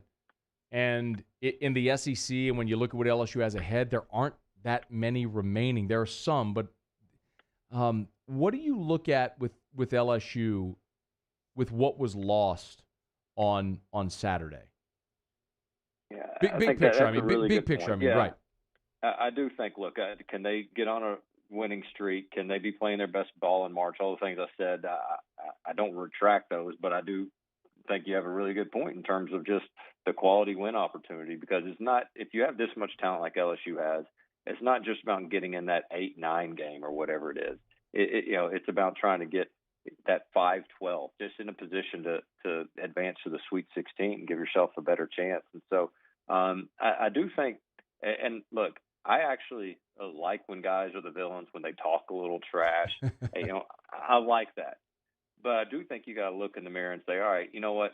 It's time for us to walk the walk a little bit more, and let's just take it down a notch. Let's get a win. Let's focus on the next play instead of maybe rubbing it in the other team's face that we just made a 3 on them. Because teams are seeing that now, and they're preparing for it to a degree, and sometimes using it against LSU. And Trendon Watford's technical. We weren't able to see it as well when we were at the top of the building, but when I went back and watched that game, TJ Shannon for Texas Tech was pointing at the ref several times, like, ref, he's talking to me at the free throw line. Ref, he's still talking. Ref, he's talking. And then finally the ref called the tech. Like, you got to shut up, man. Like, you can't when it's that blatant. And those become big points in the game. And so, again, that's not like, okay, he can't learn from that. It's not a panic, but you got to learn sooner than later, and understanding that, yes, you are good, but there's other good teams out there too. And the margin of error for you to be a good NCAA tournament team just isn't there. You can't get away with those things. And hopefully they recognize that those little things are catching up to them. Dane, we don't know how long Darius Days is going to be out, but what does his absence mean for this team? Oh, boy, quite a bit. And you guys know it as well as I do. Look, when he plays well, they win. When he is not on the court or he doesn't play well, they lose. It's as simple as that. And he's a glue guy. But and the other thing, not to dwell too much on what they don't have, but I also think with this team, that I think they maybe miss a little bit of that calming, mature voice that Skylar Mays had last year. Mm-hmm. I think they can replace his production to a degree. But I think he was kind of that, mature kind of dad of the team that I think they're missing a little bit. And that's where I think they've got to look to Javonte Smart and other guys to step up there. And Darius Days is one of those guys. Yeah, he plays with a lot of emotion too, but I think he kind of levels them off at times as well. So without him in the lineup, other guys are going to really need to step up. And I don't know that we maybe it gets made too much about bench production, but to me, they don't go to their bench to get points. Like, they're going to their bench to give their stars a breather. They're getting enough points. That's not the problem, but it's about going to your bench to get stops and get better defensively. And that's where, Sharif O'Neal and other guys are going to have their opportunity. Dane Bradshaw, SEC Network, couple of more. He's on Twitter at Dane Bradshaw. Be sure to give him a follow. He was in the building Saturday for LSU and Texas Tech. When you look at, I'll ask you about LSU-Bama here in just a quick second, which is coming up Wednesday. But when you look at the pecking order in the SEC, now that we're halfway home in the league schedule, where do you see LSU? Where do they? I mean, I know they're 6-3 and they're tied with Florida for second behind Bama, who's running away with it. But where realistically is this team? Coming into last weekend, I thought there were 4 teams that could be Sweet 16 teams, and then from there, anything can happen. With Tennessee, Missouri, Alabama, and I had LSU. Right now, Florida's playing better than LSU. So to me, Florida's starting to, get that identity. They're believing they can win the close games because they have, and they've recovered from the loss of Keontae Johnson. They've kind of reworked their offense and just gotten over the, emotional hangover that comes with something that devastating. So I think LSU's right behind them, and that's not including Auburn because, they're not competing for a postseason on the self-postseason ban. Right. But the rest of the SEC, look, they are getting better as the year goes on. Like Arkansas is getting better than what LSU saw of Arkansas. Florida is getting a lot better than what LSU previously saw. Even Georgia, Auburn, like everybody else is getting better. So, the type of team you were in January that kept it close, guess what? Not only do you have to get better to win those close games, but you're going to have to get better just to keep it close because the rest of the league is improving for the most part. How can LSU win in Tuscaloosa on Wednesday? Good luck. Yeah. To me, I think, and these coaches study a lot more film than me, but to me, you got to limit LSU to try to get them less than 23-point field goals a game. Make them prove they can beat you from 2. And that means, like I made a point probably too many times, but Matt McClung did a really good job when he was closing out on Cam Thomas, like running him off the 3-point line. We talk about it all the time, but then who actually does it? To me, that's what you have to do against Alabama is say, hey, I'm running you off here, and I'm going to force you to make a tough 2 at the rim, even though they're good at that. But, look, they would prefer to get the open 3, and so you got to take a lot of pride in your one-on-one defense. And try not to require help because as soon as you require help, it's rotations and 3s. And look, even without Darius Days, I think LSU can score with Alabama in the 70s and 80s. So I don't think they have to try to slow it down, keep it in the 60s like some teams have been able to do against Alabama. I will say, though, for those that hadn't been following Alabama since that game, Herb Jones has not been playing at 100%. He got a hurt back or something. And Herb Jones is the key to that Alabama team, no question. And when he's not on the court or when he's not 100%, they are much more beatable. He is Dane Bradshaw, SEC Network on Twitter at Dane Bradshaw. Y'all give him a follow. Always good enough to spend a few minutes with us when we can get it. Dane, we appreciate you, man. Have a great rest of your week. Yeah, no more technicals. Slow down the trash talk. Hey, man, real quick before you go. Does that bother you, like as a player, does that bother you if you're on the court and the ref blows the whistle for a tech just because the guy's talking? No, like, does it bother me if I'm the opponent? No, like if you're like, let's say that was one of your teammates. Like, I'm just saying as a player. I mean, I don't like technical fouls, man. I'm like, what? Can you just like tell the guy, hey, man, pipe down? I mean, if there's something physical going on and you need to intervene, I mean, it's such a close game just to give, give him points, I'll man. Defense a little bit with your, like, if my teammate hangs on the rim and he accidentally slaps the backboard, I'm not mad. But if my teammate is just losing his composure and the ref has told him, knock it off, and then he gets a tech, then I'm like, look, you stupid MF. Like, come on, man. Like, you're going to blow the game for us. Like, right. Control. So, I mean, I guess it's different scenarios. And I don't know if Trendon Watford was given a warning, but I do know from what I could see, it looked like TJ Shannon, the opponent, was giving him enough warning. Like, he's telling the teacher what you're doing right in front of you, and you keep acting up. Eventually, the teacher's going to make you put your name on the board. So, all right, I appreciate it. I just wish they'd swallow the whistle. I just don't care. Anyway, it just seems really critical. But Dane Bradshaw, SEC Network. Thanks, man. I appreciate you. Nothing's more critical than sportsmanship. See you guys. See you, man. All right, it's after further review. We appreciate you being here with us. Let me knock out a quick break. Rohan, Davey, bottom of this hour. Every day this week, we'll talk to guys that played in Super Bowls. Roe, of course, went to a couple with New England. He'll be with us at the bottom of this hour. Of course, played with Tom Brady as well, so there's relevance there. Let me talk about the Arik Gilbert thing next. It's AFR. AFR. Need dinner plans tonight? Ichiban has got you covered.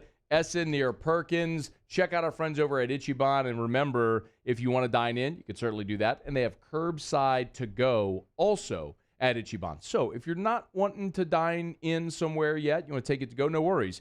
Call Ichiban or get online. You can place your order, pay for it online, and you can designate what time you want to pick it up. So when you pull up, call the phone number on the parking spot. They'll bring it out to your vehicle. So you can have a completely contactless experience at Ichiban. Essen near Perkins, the most creative specialty rolls like the red stick roll, snow crab and cucumber, topped with fresh salmon, sriracha chili sauce, and tempura batter. It is the red stick roll. It is at Ichiban. Essen near Perkins, and of course, from our friends at Ichiban, their newest concept, Bo-Ru Ramen in Electric Depot, an authentic Japanese dining experience. Bo-Ru in Electric Depot and Ichiban. Make tonight an Ichiban night. Gulf Coast Bank and Trust is giving our customers the power to bank anywhere, anytime during this challenging event. And we're right there with you. Our mobile banking app is a smart way to manage your money and time. Gulf Coast Bank and Trust, the bank that cares about you. Happy New Year from Corval Toyota in Opelousas. You can get into a new Camry for $335 a month with only $2,000 down, or choose from our pre-owned selection. So come on down to Happy Town. That's Corval Toyota in Opelousas, Happy Town, USA.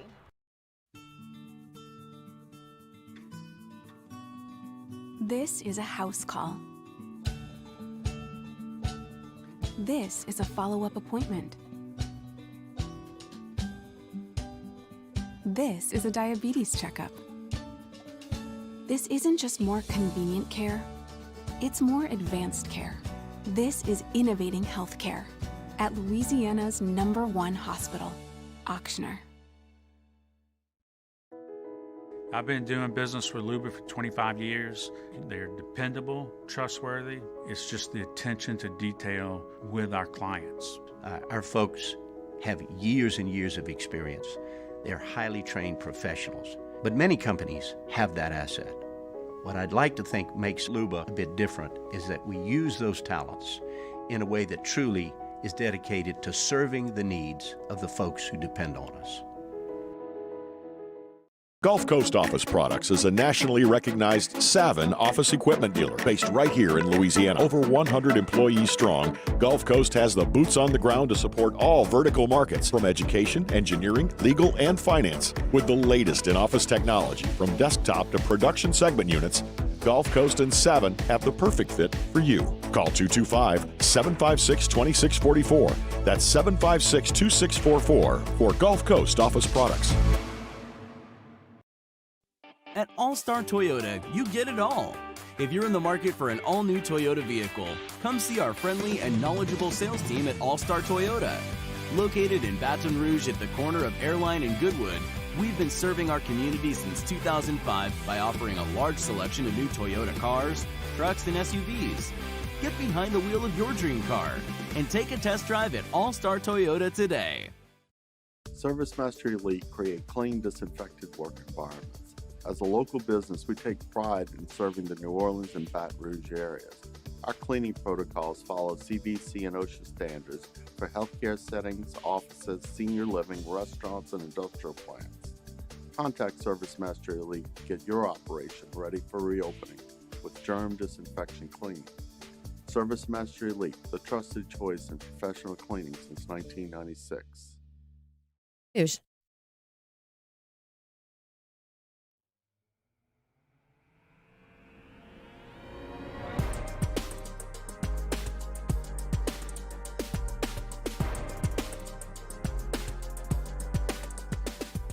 After further review with Matt Moscona, presented by Relief Windows. Windows, doors, siding. Call 288-8138 or visit reliefwindows.com. ESPN Baton Rouge, New Orleans, Alexandria.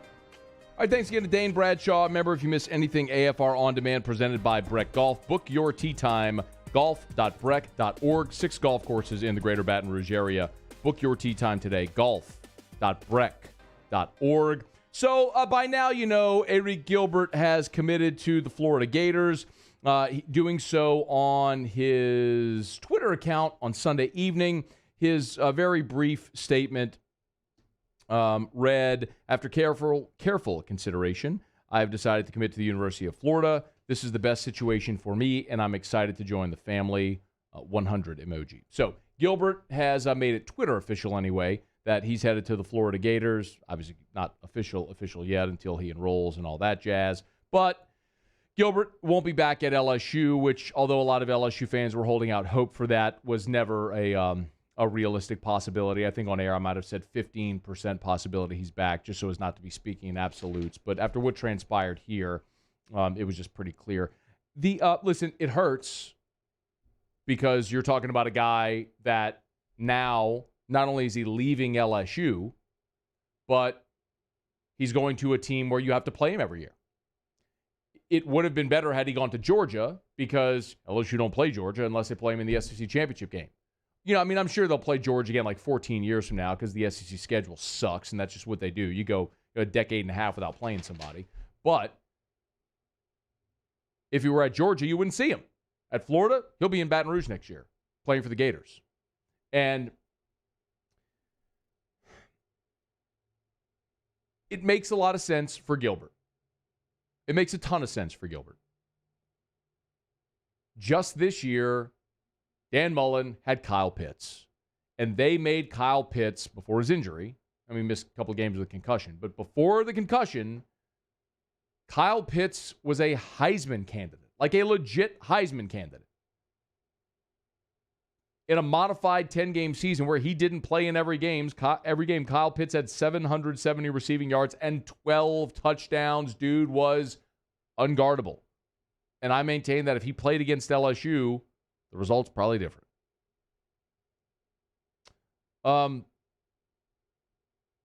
So, Kyle Pitts is gone. Kadarius Toney's gone. Florida loses its top 4 pass catchers.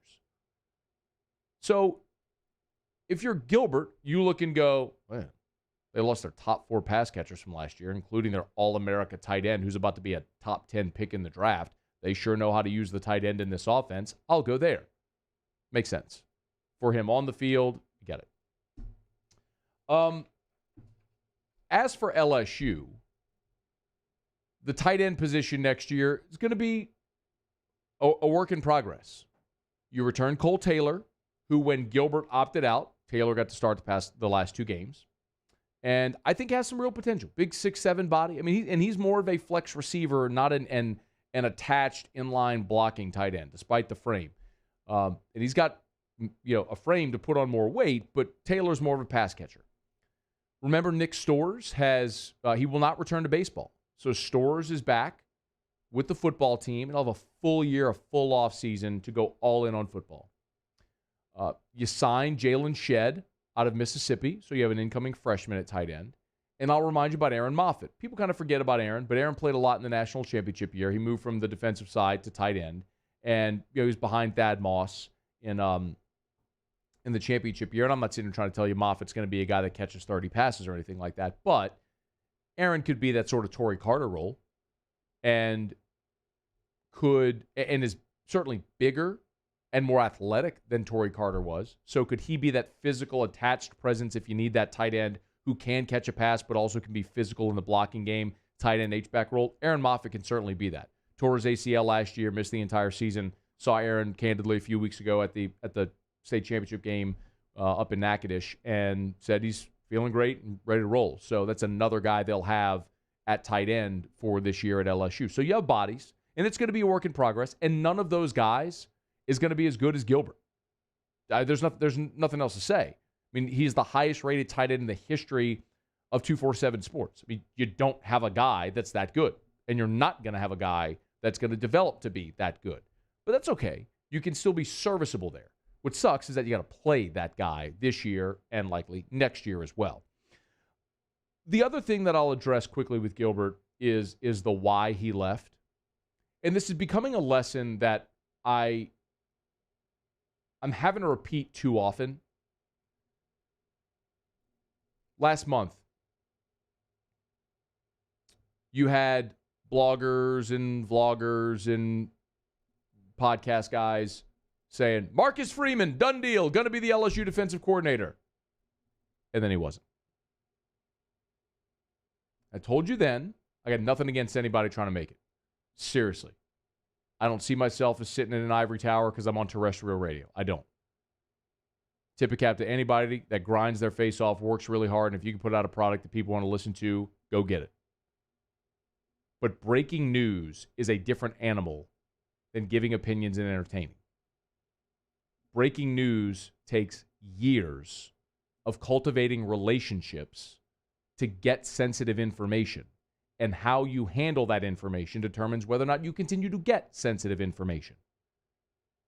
So the thing I told you that day was, unless if someone who is, it is their job, it is how they pay their mortgage, it is how they feed their family, it is how they pay their car note, to cover that football team and deliver news about that football team to you, unless if it's someone like that, ask yourself the question, what do they have to lose if they're wrong? What does a podcast or a blog or a vlog or something like that have to lose if they're wrong? And the answer is nothing, because they have nothing. What does someone who is credible, and it is their job to be a reporter and to report news, what do they have to lose if they're wrong on a story like that? And so, of course, Marcus Freeman didn't become the DC, and then 2 weeks later, we went through this again with Elias Ricks. So, hey, man, Bucknut Fan 84 has a podcast, and he said he's got it on good authority that Elias Ricks is leaving LSU and going to Ohio State. We're still waiting. You heard it from no one credible. And here we are again with this Gilbert thing, and you've not heard a single person that covers this team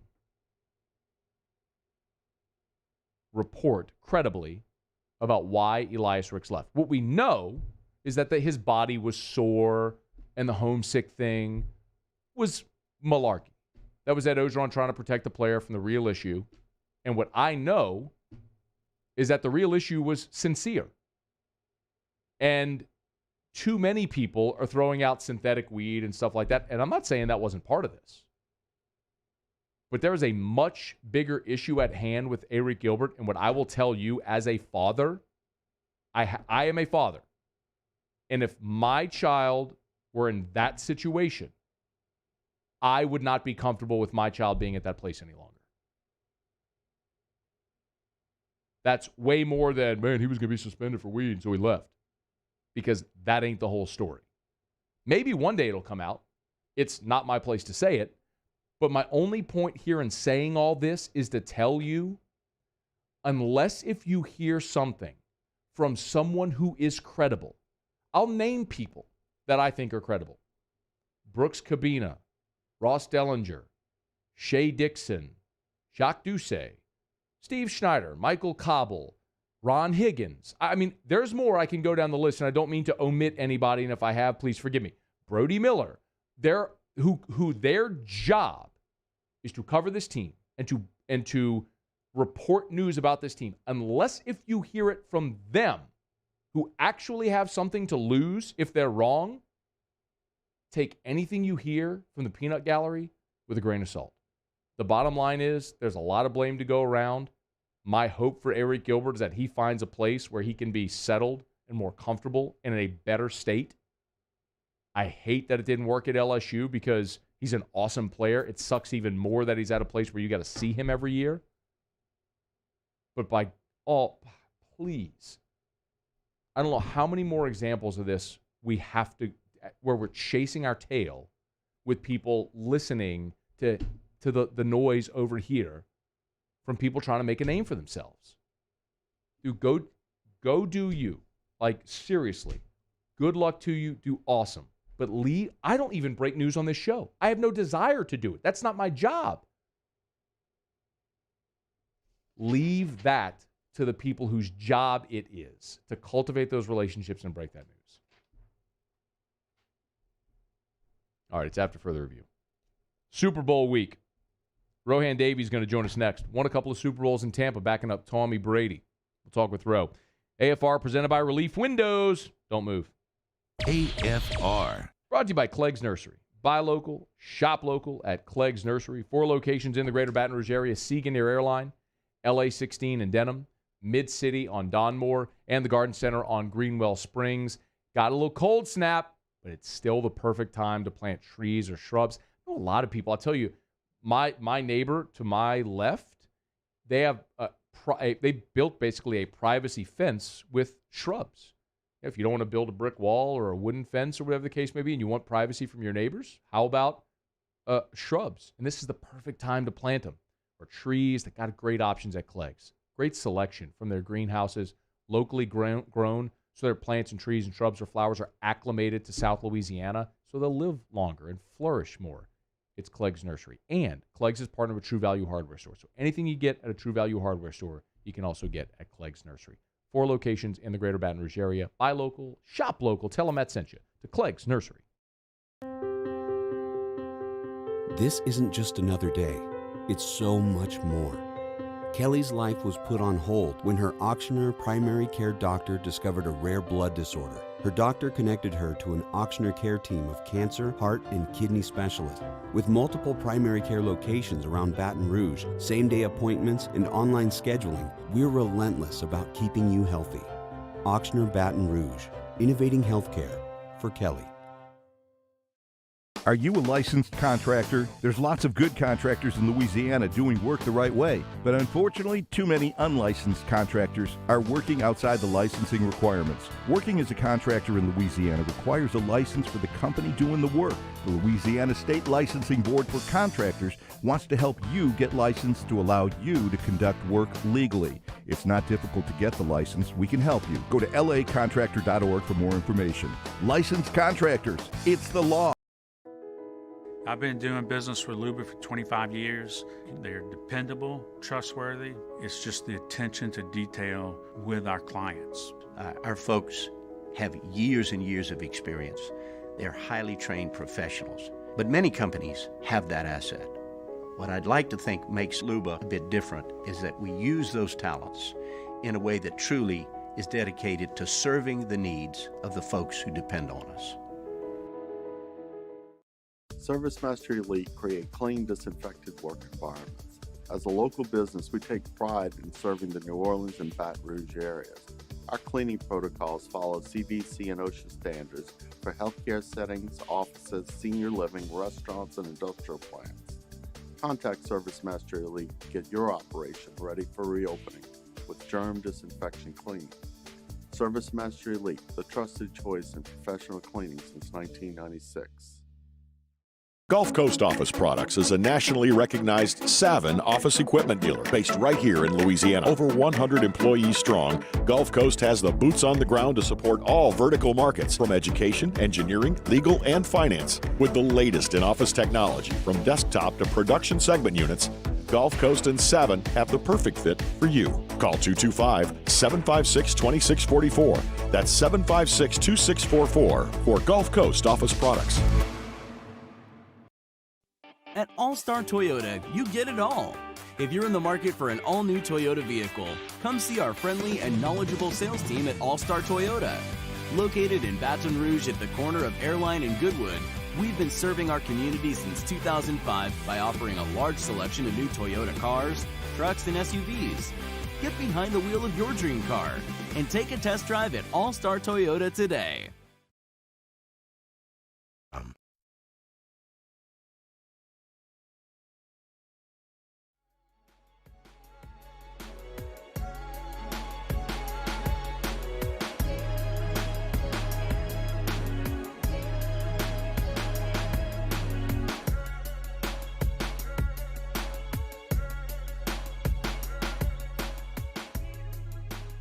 After further review with Matt Moscona, presented by Relief Windows. Windows, doors, siding. Call 288-8138 or visit reliefwindows.com. ESPN Baton Rouge, New Orleans, Alexandria. Super Sunday. It is Super Week. It will be the Bucs and the Chiefs. Tommy Brady, his 10th Super Bowl. Unbelievable. That or Patrick Mahomes, maybe coronation. Interesting storylines this week. Rohan Davey played in a couple of Super Bowls with the Patriots, won a couple of Super Bowls with the Patriots, backing up Tom Brady. We'll talk to guys who played in Super Bowls all this week here on AFR. We'll start with Ro. What's up, man? What's happening? Man, how did 43-year-old Tom Brady in his 10th Super Bowl, year one with the Bucs? What's your reaction? Shit, expect it. He expected it. That's all everybody was talking about when he got there. But I've been having this conversation with a couple of people. For me, it's unbelievable to me that he's playing in his 10th. You know, that's being that you done won 6 is just to still be playing, and not just playing, man. It's so much that goes into where he is right now. It's so much you as an athlete, as a person, the dedication and all that he done put into that to get to where he is after all these years, man. It seemed like when I was there, it seems like he's had, a long time ago, but it seems like he's had like two, three more awakenings after that. You know what I mean? It's unprecedented, man, what he's doing. And I know I got some of them haters out there, like some of my partners, let you know they hate Tom, but they hate Tom because Tom good. And he usually done did something to take some money out their pockets or something like that, right? He done been against the boy, and he done tore their behind up. For me, man, it's just like, it's like the Alabamas. It's like, Agassi, the Jordans, the Wilt Chamberlains, Kobe. Them guys, for you to achieve a certain level of excellence, it's certain grand grit that you in it. Even with sports, with everything that you do, with radio and everything, I see how you prepare, and people think you crazy as hell, and they wouldn't think you get on there and do all that craziness. But you prepare, like I know the time and seeing how you put into it, and it's the same way with Tom. And I've seen it I've seen good guys, good players, solid players, and then you see the difference between a Tom that's still going so high and everything. It's a different dedication, and I marvel at it because I don't have that dedication that he had to be where I didn't have that. You know what I mean? Like that kind of drive, that kind of everything, that big chip. Everyone say they have it, but to display it the way he has, and for me, just knowing him personally throughout early part of my career, clearly not over the last few years or whatever, I know how the intensity and how intense he is about when he gets doubted. So this whole year, the whole year I could just picture him just with all these guys up on the wall, guys that's either chasing records with him or supposed to be better than him, have a stronger arm than him, younger than him, gonna do this, gonna do that. I hear the talk now about is he ready to pass the torch to Patrick Mahomes? And there's a simple answer to that. Like very, very simple. And it's okay, it's not whether or not he's ready to do it or not. Patrick Mahomes might win and get it, but if you ask him, is he ready to pass anything to anybody? The answer is an emphatic no. You know what I mean? Like it's the biggest no you'll ever hear. So be interesting though this weekend.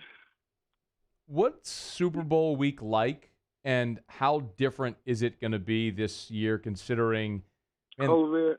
Yeah, dude, the teams aren't even, like the Chiefs aren't even going to get to Tampa till this weekend. Oh, that sucks. So you liked all the hoopla? Yeah, I liked all the hoopla. I mean, we were there, we ain't partake in all of it, especially not towards the end. Like we got there early, and after Wednesday, he basically was on lockdown. Basically a normal week, so to speak. You may have more functions, better functions in the evening as far as around dinner time and stuff like that. But, you're there to win a championship, and You shut it down. But, yeah, hell yeah, I liked all the hoopla and everybody, coming to see you and you being the only show in town and all eyes on you. Yeah, I enjoyed that immensely, It was a good time, especially early on when you could go to the celebrity parties and you could, go mix and mingle early on when you first get down there and you could see, family. You see family and people come in town that you haven't seen in a while. Guys that, you saw in college, but, it's all it's fun. It's fun. The beginning of it is really, really fun. Does this year being the way it is benefit either team? Well, I think I think everything about this Super Bowl benefits Tampa. I mean, they're home. They're in their own locker room. Don't have to worry about, especially this year with COVID. I mean, you don't got to worry about all the stuff for people traveling in town and you having to get all this stuff and all this and all that. I think it benefits Tampa, and I guess in a way to cut down on the BS with it, where you normally, if you was the Chiefs, you'd be flying in early doing it. It's probably simple for them as well. They're probably looking at it more of, well, this is just another game, even though it's a Super Bowl. But as far as all the travel preparations and all that, they don't even have to go through that. So it's probably a pretty, besides, missing the fun stuff, it's probably a pretty normal week from what both teams are used to. Tampa being a home game, Chiefs traveling, they're used to traveling. And they're not having all the hoopla, all the media, all the stuff that they usually have to go through, such as you pointed out. So it's probably pretty relaxed for both of them actually this week. Rohan Davey's with us. Won a couple of Super Bowls in New England, backing up Tommy Brady. It is Super Bowl week. Let's talk about the game, man. What do you think about the matchup? In particular, that Tampa defense against that Chiefs offense, which feels like, man, that's probably good on good. Yeah, I think so. Tampa's defense was playing really well in the beginning of the season. First 3-4 games, they kind of fizzled off in the middle with some injuries and stuff, and now they're playing lights out again. I think the key to the game, man, is what's going to happen when Patrick Mahomes moves around. I think that, when he makes all of his explosive plays, the big arm talent plays, is when he's moving around, buying time, creating time for those guys to get down the field or even to work their scramble drills. So I know they've been talking about this foot and this toe and all these other things, and I don't know about that. But I think that them being able to keep him in the pocket and keep him from killing those explosive plays when he starts moving around is going to be the key to that victory. Because you see now what's going on in Tampa, man. Tampa is now – Tom's put his foot down, and now you know what you're getting from Tampa. Tampa is coming out with the New England-like quick passing game until they get you settled. Then they go to the vertical and spread it down the field with what Bruce wants to do originally. So, they've kind of meshed that really well going into the end of the season and into the playoffs. It's going to be interesting, man. I think the Chiefs' defense is going to have to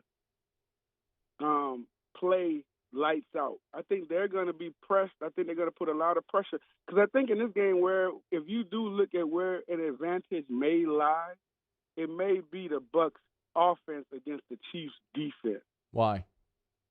Well, just because the Chiefs have given up some, especially on the ground, the Chiefs has given up some yardage on the ground.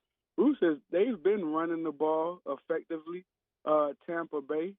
And if they get to running the ball effectively against Kansas City, now the play-action game comes into play, and then, now you got what you want on the back end with the receivers of Tampa Bay matched up man-to-man, running, streaking, dinking and dunking, coming across the field. I think that's the key to them trying to slow that rundown of Tampa in the Super Bowl. Who do you think wins it, man? I think Tom wins. I think Tampa Bay wins it. What do you think the post-game party is going to be like? I think somewhere they're going to have a party with no social distance. Oh, man, which would not surprise me at all. We've basically seen it in every league. As soon as their bubble or their season ends, they're like, thank God this crap's over, and let's go back to real life. Party at my house. Yeah. Are we having a Super Bowl party at your house? No, that's what they say when they get out the bubble. Party at my house. Are we doing anything? What you doing for a Super Bowl? I don't know. Oh, I'm gonna be driving back from Dallas. We have our first official 7-on-7 tournament this weekend in Dallas, sponsored by Battle. So I think we picked the wrong one to go to, though. So we're gonna be driving back. Damn Super Bowl. Hey, man, like the Super Bowl date has been known for years, bro. I mean, you really could have planned that better. I know. That's why I said I think we planned it wrong. It's on me, but look, we got TVs on the bus, man, so we'll be all right. Well, you can just pull over somewhere and stop and watch the game, stay the night or something. No, we're not going to do that. We're going to have 65 kids with us. Sorry. We're going to do it. Understood. Rohan, Davey, all right, man. Always a pleasure. We'll catch up down the road, man. Thank you. All right, bud. All right, we'll see you. That's Rohan Davey joins us Tuesdays during the football season. But as I mentioned, it is Super Week. All this week we'll catch up with guys who played in Super Bowls. Figured we'd let Rose start it off, especially since he won 2 Super Bowls as Tom Brady's backup in New England. So appreciate a couple. The Super Bowls that Roe won with New England were the Carolina game and the Eagles game with New England. The first, I guess, New England Eagles game, not the most recent, where, of course, Philly pulled the upset. All right, it's after further review. Glad you're hanging out with us. Brought to you by Relief Windows and ReliefWindows.com. Windows, door siding, Relief Windows, and ReliefWindows.com. We will knock out a quick break. Wrap up hour number 2. We'll have Tigers in the pros and Jacoby Stevens in 14 minutes playing the Senior Bowl this weekend. How did it go? We'll talk to the former Tiger coming up. Stick around. AFR. AFR. Love telling you about Darren James and Associates, powered by eXp Realty. If you need to sell your home, call Darren James. Get your home sold. Log on to agent225.com. Agent225.com. 2 things to remind you about. Number 1, of course, working with Darren obligates you to nothing. If at any point you're not thrilled with the work he does, fire him. Let you out of the contract free and clear. So you never have to worry about if you hire your friend Brad, who's a realtor, and you've been buddies since you were 7 years old, and he stinks and is not doing the job. How can I fire Brad? He's been my friend forever. Well, you don't have to worry about that. Darren will let him fire him and let you out of the contract free and clear, no questions asked. But you won't, because Darren gets results. And remember, Darren has his Love It or Leave It program. Buy a house from Darren. If within a year, for whatever reason, you have to move, he will sell your house for free for his half of the commission. Call the realtor that sells more homes than anyone. Among the top 1% of realtors in America. You know what to do. Call Darren James. Get your home sold. Think real estate. Think Darren James.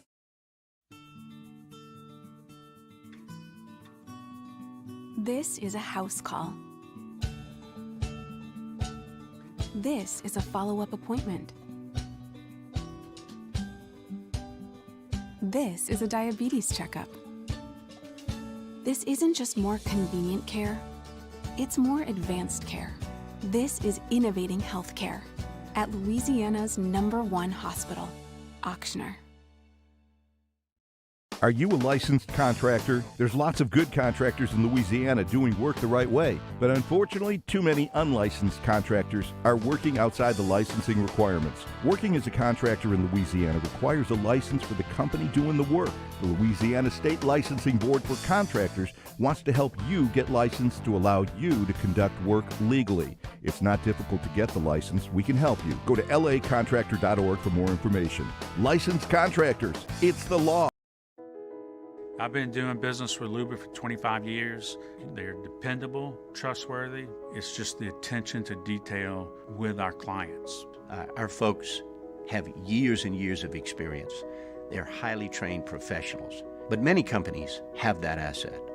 What I'd like to think makes Luba a bit different is that we use those talents in a way that truly is dedicated to serving the needs of the folks who depend on us. At All-Star Toyota, you get it all. If you're in the market for an all-new Toyota vehicle, come see our friendly and knowledgeable sales team at All-Star Toyota. Located in Baton Rouge at the corner of Airline and Goodwood, we've been serving our community since 2005 by offering a large selection of new Toyota cars, trucks, and SUVs. Get behind the wheel of your dream car and take a test drive at All-Star Toyota today. Gulf Coast Office Products is a nationally recognized Savin office equipment dealer based right here in Louisiana. Over 100 employees strong, Gulf Coast has the boots on the ground to support all vertical markets, from education, engineering, legal, and finance. With the latest in office technology, from desktop to production segment units, Gulf Coast and Savin have the perfect fit for you. Call 225-756-2644. That's 756-2644 for Gulf Coast Office Products. ServiceMaster Elite create clean, disinfected work environments. As a local business, we take pride in serving the New Orleans and Baton Rouge areas. Our cleaning protocols follow CDC and OSHA standards for healthcare settings, offices, senior living, restaurants, and industrial plants.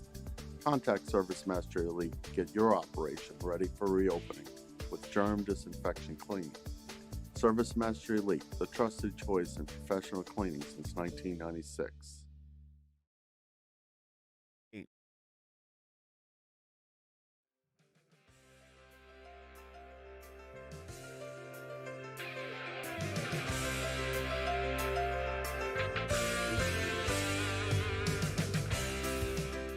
After further review with Matt Moscona, presented by Relief Windows. Windows, doors, siding. Call 288-8138 or visit reliefwindows.com. ESPN Baton Rouge, New Orleans, Alexandria. Wrapping up hour number 2, brought to you by Relief Windows. Windows, doors, siding, Relief Windows, and reliefwindows.com. They are just the best. If you need energy-efficient replacement windows, beautiful entry doors, hardy plank, or vinyl siding, you call Relief Windows, because that's just what you do. Brandon, Holly, and the gang, they're the best. Windows, door, siding, reliefwindows.com. Right now, Musso has Tigers in the pros. Tigers in the pros. They still bleed purple and gold. They're just really rich now. Presented by Kentucky's Best Hemp. Find them online at kysbesthemp.com. Recap a busy weekend of sports for former Tigers. Start in the NBA, where we find Ben Simmons and the Philadelphia 76ers. Victorious 119-110 over the Indiana Pacers last night. Ben goes for 21 points. Yeah. Did what? 9 of 12 from the field and did not attempt a three-pointer. Added 7 assists and 6 rebounds, so another solid night for Ben. He actually filled the stat category up. 4 steals, 2 blocks to boot. Ben just doing it all for the 76ers. Naz Reid was out last night with a sprained wrist in the Timberwolves game. He is listed as day-to-day. Timberwolves do play again tonight. We'll see if Naz is out there on the floor. To World Track and Field, that's where we find Mondo Duplantis, who picked up right where he left off last year in a campaign that, of course, saw him win World Athlete of the Year. Of course. Well, Mondo won his first event of the season in Dusseldorf, jumped 6.01 meters on his first attempt, and it was good enough to win him the event. That's 19.71 feet. Is it Dusseldorf or Dusseldorf? I mean, I'm not German. Dusseldorf? So it's probably... You said Dusseldorf. Yeah, is it, or Drussel. Dussel, is it Brussels? Paul, do you know? Dussel, Paul. Is it Dusseldorf or Dusseldorf? Probably more Dusseldorf. Yeah. Paul's culture, he would know. Hey, doesn't the U have the 2 little dots on top of it? I don't know what that means, but though. that's like like Uber.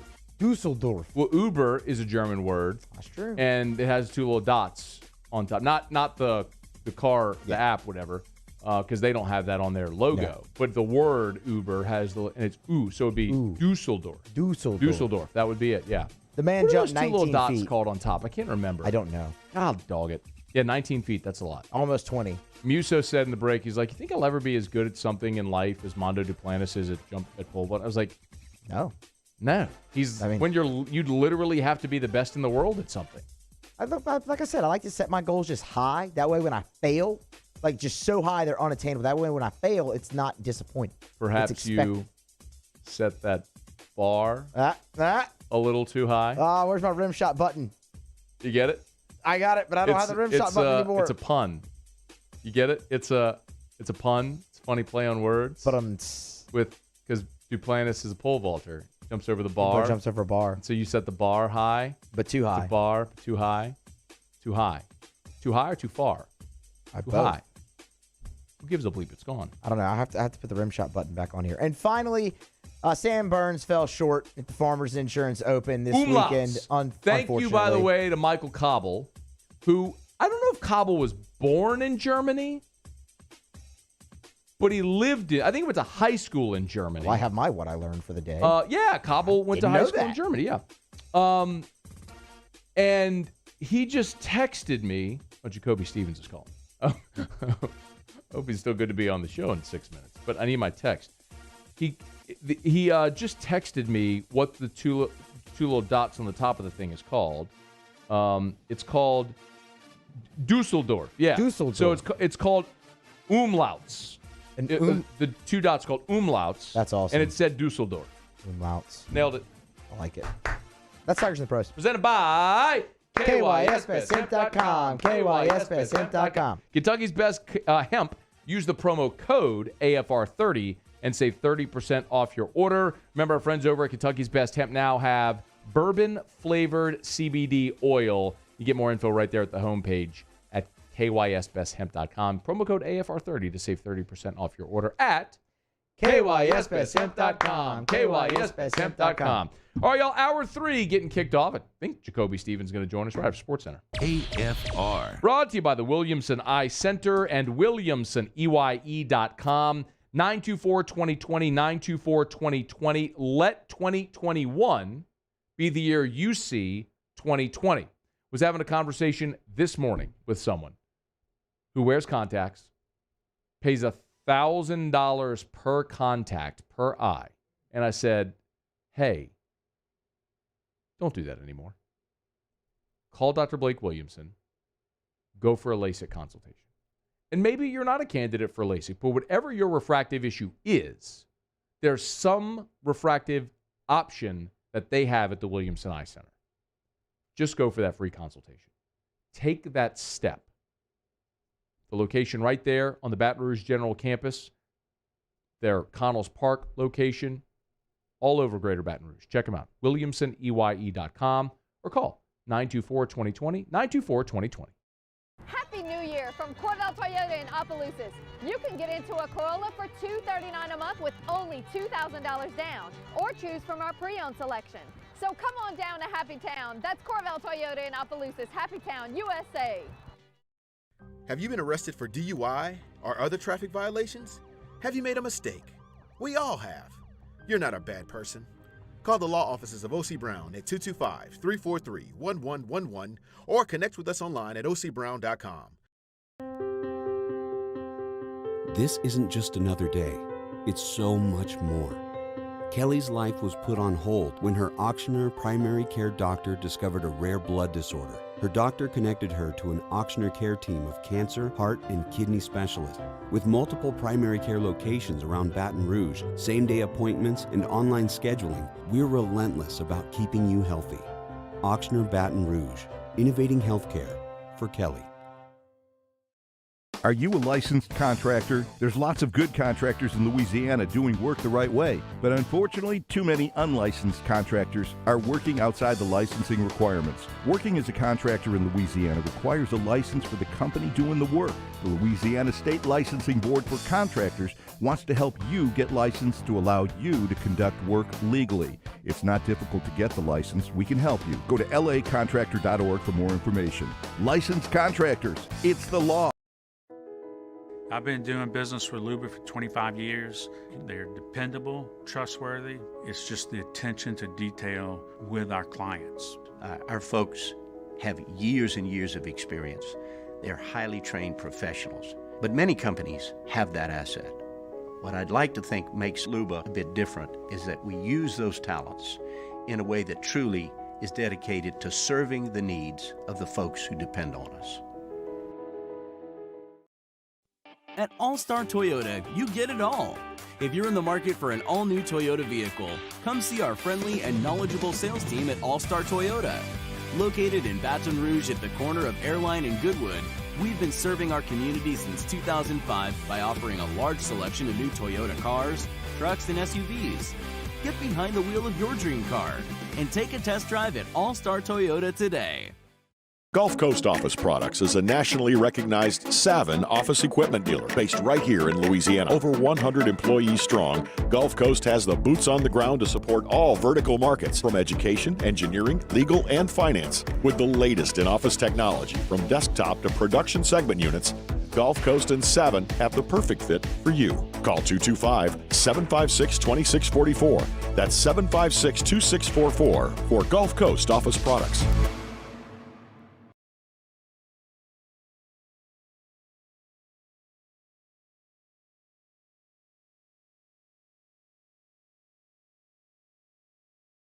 Callahan Injury Lawyers. This is SportsCenter. I'm Christine Lisi. Breaking news. ESPN's Adam Schefter reporting the Chiefs placed center Daniel Kilgore and receiver Demarcus Robinson on the reserve COVID-19 list due to close contact. Their status against the Buccaneers in Super Bowl 55 is uncertain. It's the first coronavirus-related issue ahead of the big game. Another day in Watson watch, as in Texans quarterback Deshaun Watson. He wants out of Houston because of a variety of issues with the organization. There's likely nothing that'll change Watson's mind, and the Texans would be best served by moving him soon, advises ESPN's Mike Tannenbaum. I think he goes for at least 3 wins and a really good player. And if I'm the Houston Texans, I have to reconcile the fact that he's saying he's not coming back. Once they reconcile that they have to trade him, there is a sense of urgency because at some point, these other teams that need quarterbacks are going to look for alternatives. So if I was them, I would act as fast as possible. Mike Tannenbaum on Keyshawn Johnson, Jay Williams, and Zubin Mehenti. A clear message on Packers quarterback Aaron Rodgers' future today from GM Bryden Gutekunst and Coach Matt LaFleur. They say in no way will Rodgers be traded this offseason. He'll be their QB in 2021 and beyond. We're back Tuesday, and one day closer to Super Bowl 55. We'll tell you the one person who can have a huge impact on stopping Tom Brady. Keyshawn, Jay, Will, and Zubin, Tuesday, 6 Eastern on ESPN Radio. Matt Moscona. I'm very important. After further review. Say it one more time. After further review with Matt Moscona. And here we go. ESPN Baton Rouge, New Orleans, Alexandria. Live from the Mercedes-Benz of Baton Rouge Studios. That's right.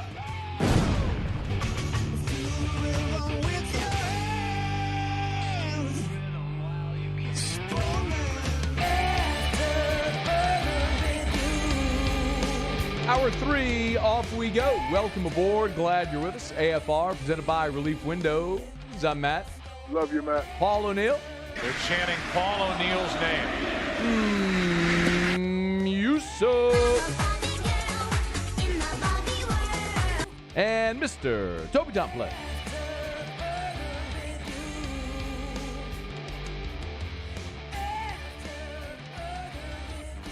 All right, we're here. Glad you are as well. Get out there and make it a good one. 5 o'clock quitting time. Glad you are driving home with us. It is Super Week, but it is also time where a lot of prospects are getting ready for the NFL Draft. Senior Bowl was this past weekend. LSU had 3 Tigers participating, among them former LSU safety Jacoby Stevens, who's good enough to join us to recap the week in Mobile. Jacoby, thanks for joining us, man. Appreciate having you back. How are you? No problem. Thank you. And I'm doing fine. Just getting back and kind of getting back into the groove of trying to train for the combine. I hear you, man. Look, I'm not gonna beat around the bush at all. I'm gonna dive right into this one. All right, let's talk about the interception of Mac Jones that went viral. All right, walk me for those that missed it. Jacoby went Superman and jumped about 10 feet off the ground and picked off Mac Jones. All right, walk me through the play. Well, so they just basically had us playing a man-to-man. And matter of fact, me and Jabril were in. Jabril's playing Mike. I was playing Will. And call we had was Reggie on the back. So basically we have the back, whichever the side of the back comes to each side, that's who would take a man-to-man. And the other guy become the hole player. So the back goes out to Jabril's side. I'm the hole player. And I just matched Mac Jones. And he tried to float the ball over top of me and get it to the receiver in the end zone. I just went up and got it. He's really not that good, is he?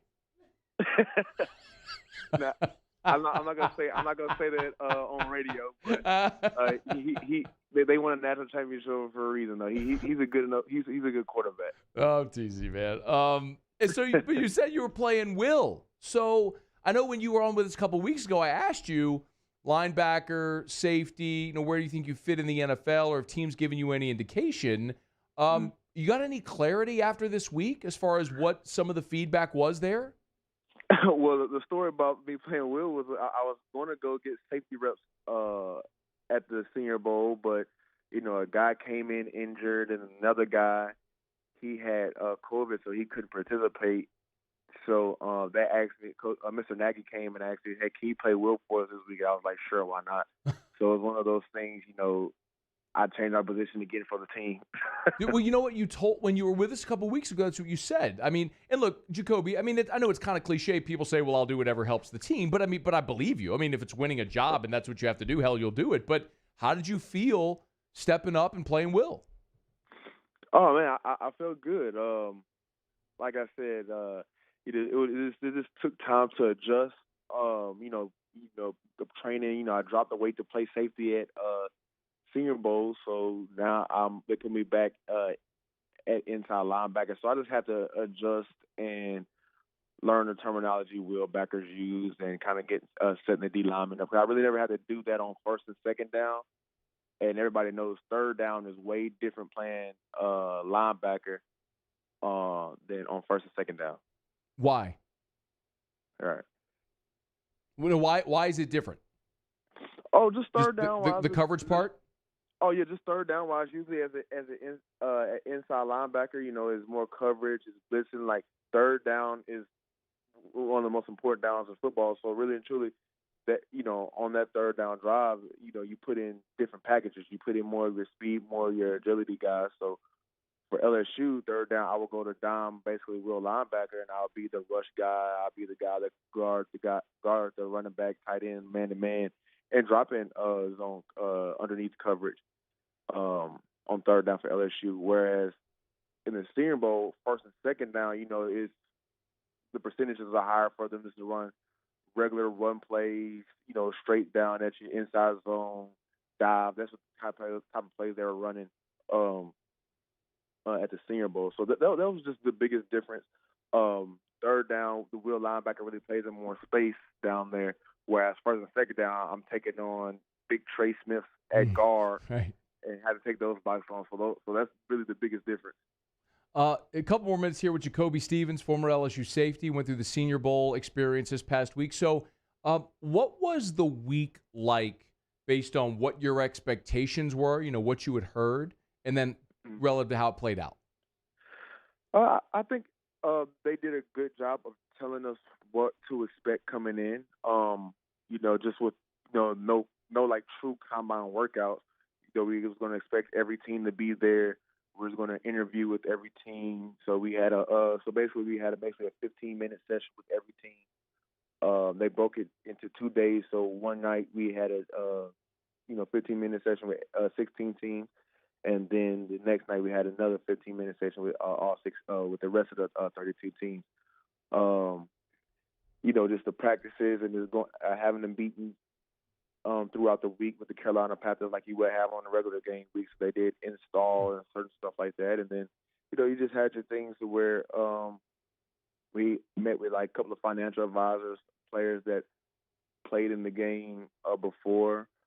But really the only difference was, just the COVID-19 protocols, getting tested every single day. The mask and, everybody just couldn't have just a buffet of food. It was really just grab and go. So there's really wasn't that, getting to know new guys and, basically how an all-star game really goes, where you meet new guys and talk. You really couldn't have that this year due to COVID. You mentioned you would go through the week, right? Like like with the Panthers or whatever, like it was just a normal game week. So what would be different from like an LSU or college game week and then what you experience, understanding it's a different setting and all, but like what would have been the biggest, most noticeable differences for you? There's no competition Tuesday. You don't have name days, huh? Right. The difference, really and truly the difference is, you got to practice like a pro. Like I said, with LSU, it's competition Tuesday. Coach O will work us on Tuesday and Wednesday to kind of get that blood flowing and just have us ready for a Saturday, But practice with the Carolina Panthers, it was, tagging off. It was keeping everybody up. Whereas at LSU, Tuesdays were you could argue they were scrimmages. Right. Man, did you catch up with Joe Brady? Joe Brady wasn't down there. He stayed in Carolina. I think he was under the weather, but we got to FaceTime him off of Coach Rule's phone, so that was pretty cool. Cool. Couple more here for Jacoby Stevens with us. What feedback did you get from the NFL teams you played with or met with? Yeah. Well, they look at me more as a box safety, wheel linebacker type deal. Just something that everybody really knows going in. They were impressed with how I was moving at wheel linebacker, and they were kind of shocked at first. After I weighed in at 216, they thought I was going to be a little closer to 230, but I shed that weight off going in. So wait, real quick. So you mentioned that a couple of times. What did you weigh last year at LSU? I weighed around like 228. Okay, so you intentionally lost weight. So LSU wanted you playing bigger. So you intentionally lost weight for the Senior Bowl and then had to move to linebacker, and so you were basically undersized at linebacker. Right. If I would have known I was going to play wheel linebacker the entire week, I was probably going to come in around like 220, 225. What's a goal? Like if you play that will spot or the box safety spot at the NFL, what's your best weight? I think 220. Okay, so you're not far off from that then. Oh no. This is just really and truly whatever the team asks me to play, and really and truly where they ask me to weigh. Because in the NFL, they give you a weight, and if you don't make that weight, you get fined for it. So really just whatever they ask me to do, and that's what I really was just telling the team. They was asking me what weight I feel comfortable playing at, and I was like, in 2019, I was between 220 and 222. So, if that's where they need me to play in box safety or wheel linebacker, cool. And if it's more of a traditional safety, kind of like where Landon Collins and where Keanu Neal's for Atlanta plays, they play at like 216 that 217 range. Y'all give him a follow on both Twitter and on Instagram. Jacoby Stevens is with us. Hey, before you go, you mentioned Combine, but we know there's no like traditional Combine this year, right? So what's next for you? Like, what's the next step for you? Right now, I'm just going back and hitting the grind, just going back and training, and just getting ready for hopefully LSU Pro Day, and just keep working out, staying in shape, staying ready. Is almost kind of like how LSU offseason was last year, where you just kind of waiting on the call on what's coming up. Was your better interception last year against Mississippi State or the one against Mac Jones? I say the one against Mac Jones. There's kind of like a little revenge thing going on there. Right. Because he's not really good, though, right? I mean, just floated that ball. He's just not really that good of a player. Oh, no. Mac Jones is a good player. I'll bait you into it eventually, slipping up.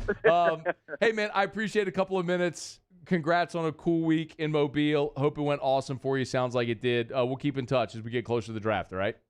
Oh, yes, sir. Thank you. Thanks, man. That's Jacoby Stevens. Y'all give him a follow on Twitter. He's at Jacoby Stevens 7 on Twitter, and his Instagram I think might just be at Jacoby _ Stevens. Let me look it up just to make sure I have it right. He is on Instagram at Stevens _ Jacoby. Excuse me. So at Stevens _ Jacoby on Instagram and at Jacoby Stevens 7 on Twitter. Appreciate a couple of minutes. We'll see if we can catch up with Racy and Jabril Cox as well this week. See how their Senior Bowl weeks went. Thanks to Jacoby Stevens. Rohan Davey last hour talking about Super Bowl. Dane Bradshaw talking some hoops also last hour. Remember, if you missed anything, AFR On Demand presented by Breck Golf. It is a Monday edition of AFR. Love telling you about Relief Windows and ReliefWindows.com. Windows, doors, siding. Relief Windows and ReliefWindows.com. And look, there's a lot of companies that could come install a window, but nobody is going to measure twice and install once.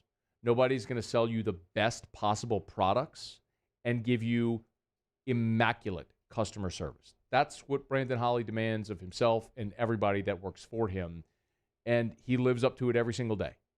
They will never take $1 from you until you are thrilled with the work that they do. There are people that try to give a deposit, try to put a down payment, and Brandon just won't take it. He does not want your money until you are thrilled with the work he does. It's just a different level of commitment to customer service. That's just what they do. It's Relief Windows. reliefwindows.com. Windows door siding, Relief Windows, and reliefwindows.com. All right, y'all, knock out a quick break. We'll revisit what for pro football fans in this area is the biggest story. Matt Staford not going to be in New Orleans. He's in L.A. So what does that mean for the Saints moving forward under center? And is the door wide open for Jameis Winston? Seems that way. Stick around here. It's AFR. AFR. Gulf Coast Bank and Trust is giving our customers the power to bank anywhere, anytime during this challenging event. And we're right there with you. Our mobile banking app is a smart way to manage your money and time. Gulf Coast Bank and Trust, the bank that cares about you. Meet football legend Tom Flores, a.k.a. the Iceman, a.k.a. the first Latino quarterback and head coach ever, a.k.a. why isn't he in the hall yet? Well, Coors Light is going to do something about it. I'll drink to that.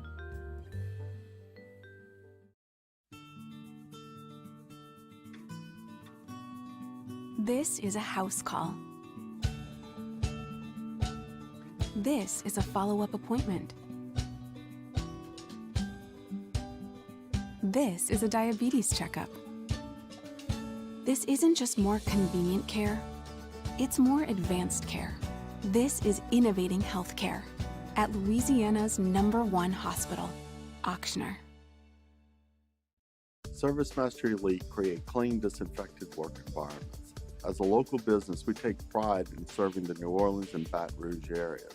Our cleaning protocols follow CDC and OSHA standards for healthcare settings, offices, senior living, restaurants, and industrial plants.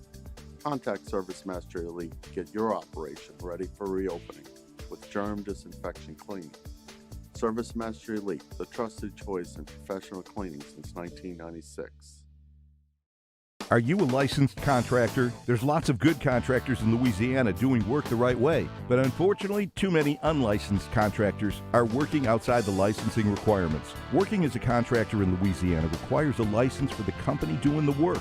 The Louisiana State Licensing Board for Contractors wants to help you get licensed to allow you to conduct work legally. It's not difficult to get the license. We can help you. Go to lacontractor.org for more information. Licensed contractors, it's the law. I've been doing business with Luba for 25 years. They're dependable, trustworthy. It's just the attention to detail with our clients. Our folks have years and years of experience. They're highly trained professionals. But many companies have that asset. What I'd like to think makes Luba a bit different is that we use those talents in a way that truly is dedicated to serving the needs of the folks who depend on us. At All-Star Toyota, you get it all. If you're in the market for an all-new Toyota vehicle, come see our friendly and knowledgeable sales team at All-Star Toyota. Located in Baton Rouge at the corner of Airline and Goodwood, we've been serving our community since 2005 by offering a large selection of new Toyota cars, trucks, and SUVs. Get behind the wheel of your dream car and take a test drive at All-Star Toyota today. Gulf Coast Office Products is a nationally recognized Savin office equipment dealer based right here in Louisiana. Over 100 employees strong, Gulf Coast has the boots on the ground to support all vertical markets from education, engineering, legal, and finance. With the latest in office technology from desktop to production segment units, Gulf Coast and Savin have the perfect fit for you. Call 225-756-2644. That's 756-2644 for Gulf Coast Office Products.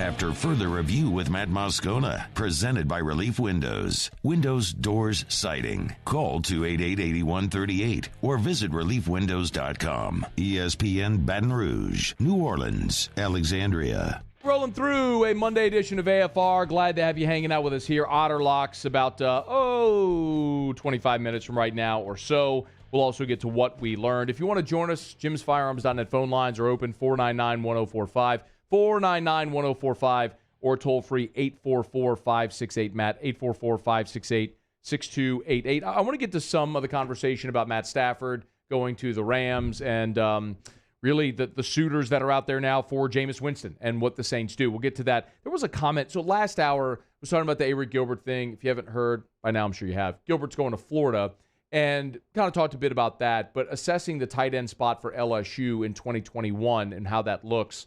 And I mentioned that numbers there for LSU are actually good. They're not going to have a player as good as Gilbert. Make no mistake. He's the highest rated tight end in the history of 247 Sports. They don't have anybody that is or will become that. So let's just be clear with that.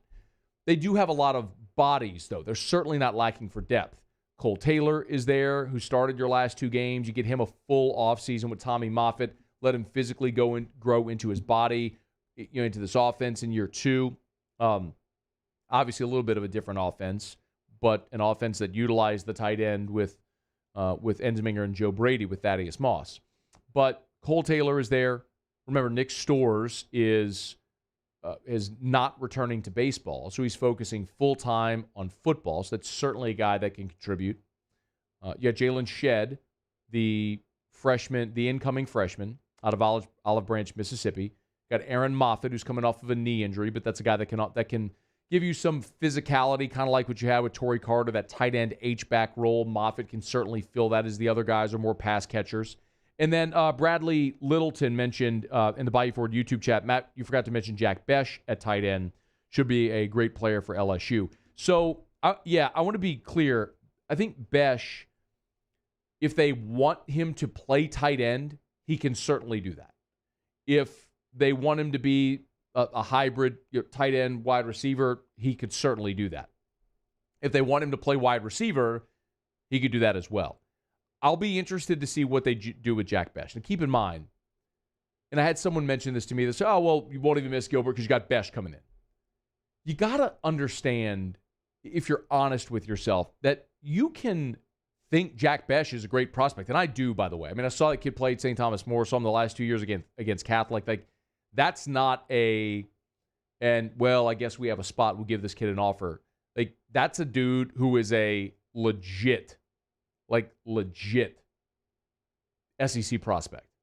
And I know the habit, that the tendency people have is to compare him to a white wide receiver, just say what it is. He is more Racey McMath than he is Wes Welker.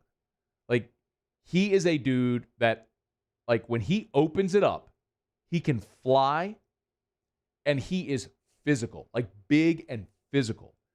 6'2", 215, and they're going to put weight on him, I have no doubt. They'll put more, whatever they want him to play it, I'm sure he'll do.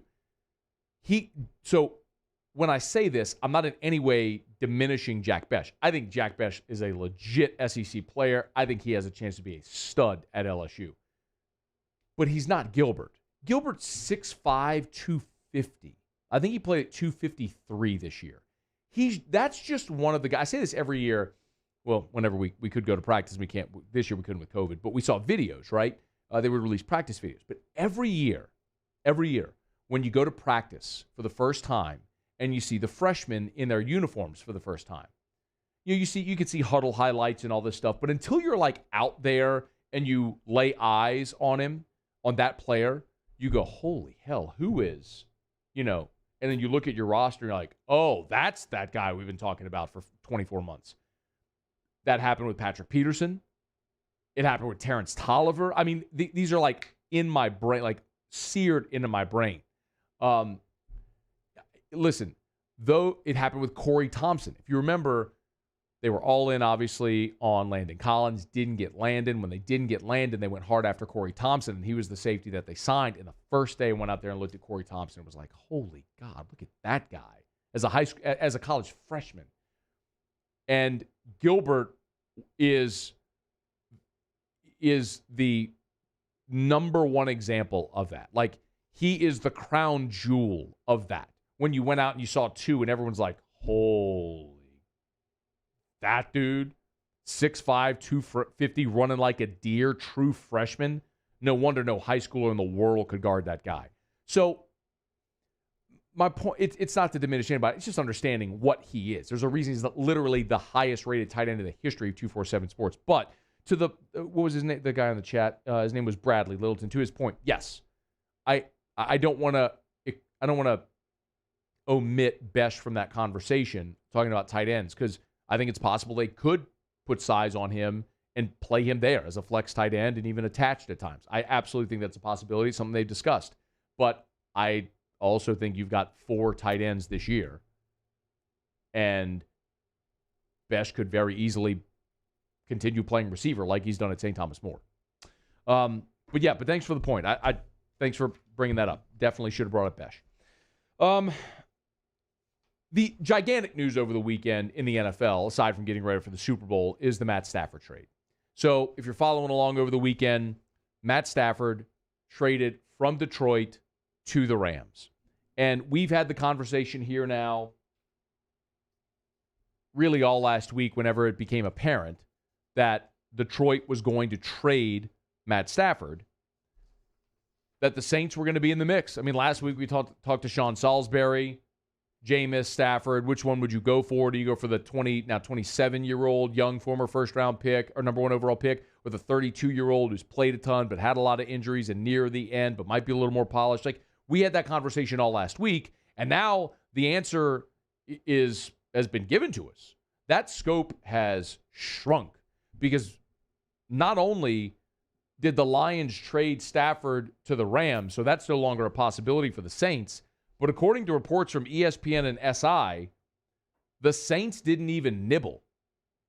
I mean, not only did they not, dive into the deep end, they didn't dip their toe in the water. According to SI, the Panthers offered the number 8 overall pick, which meant the Lions would have had 2 top 10 picks in this year's draft.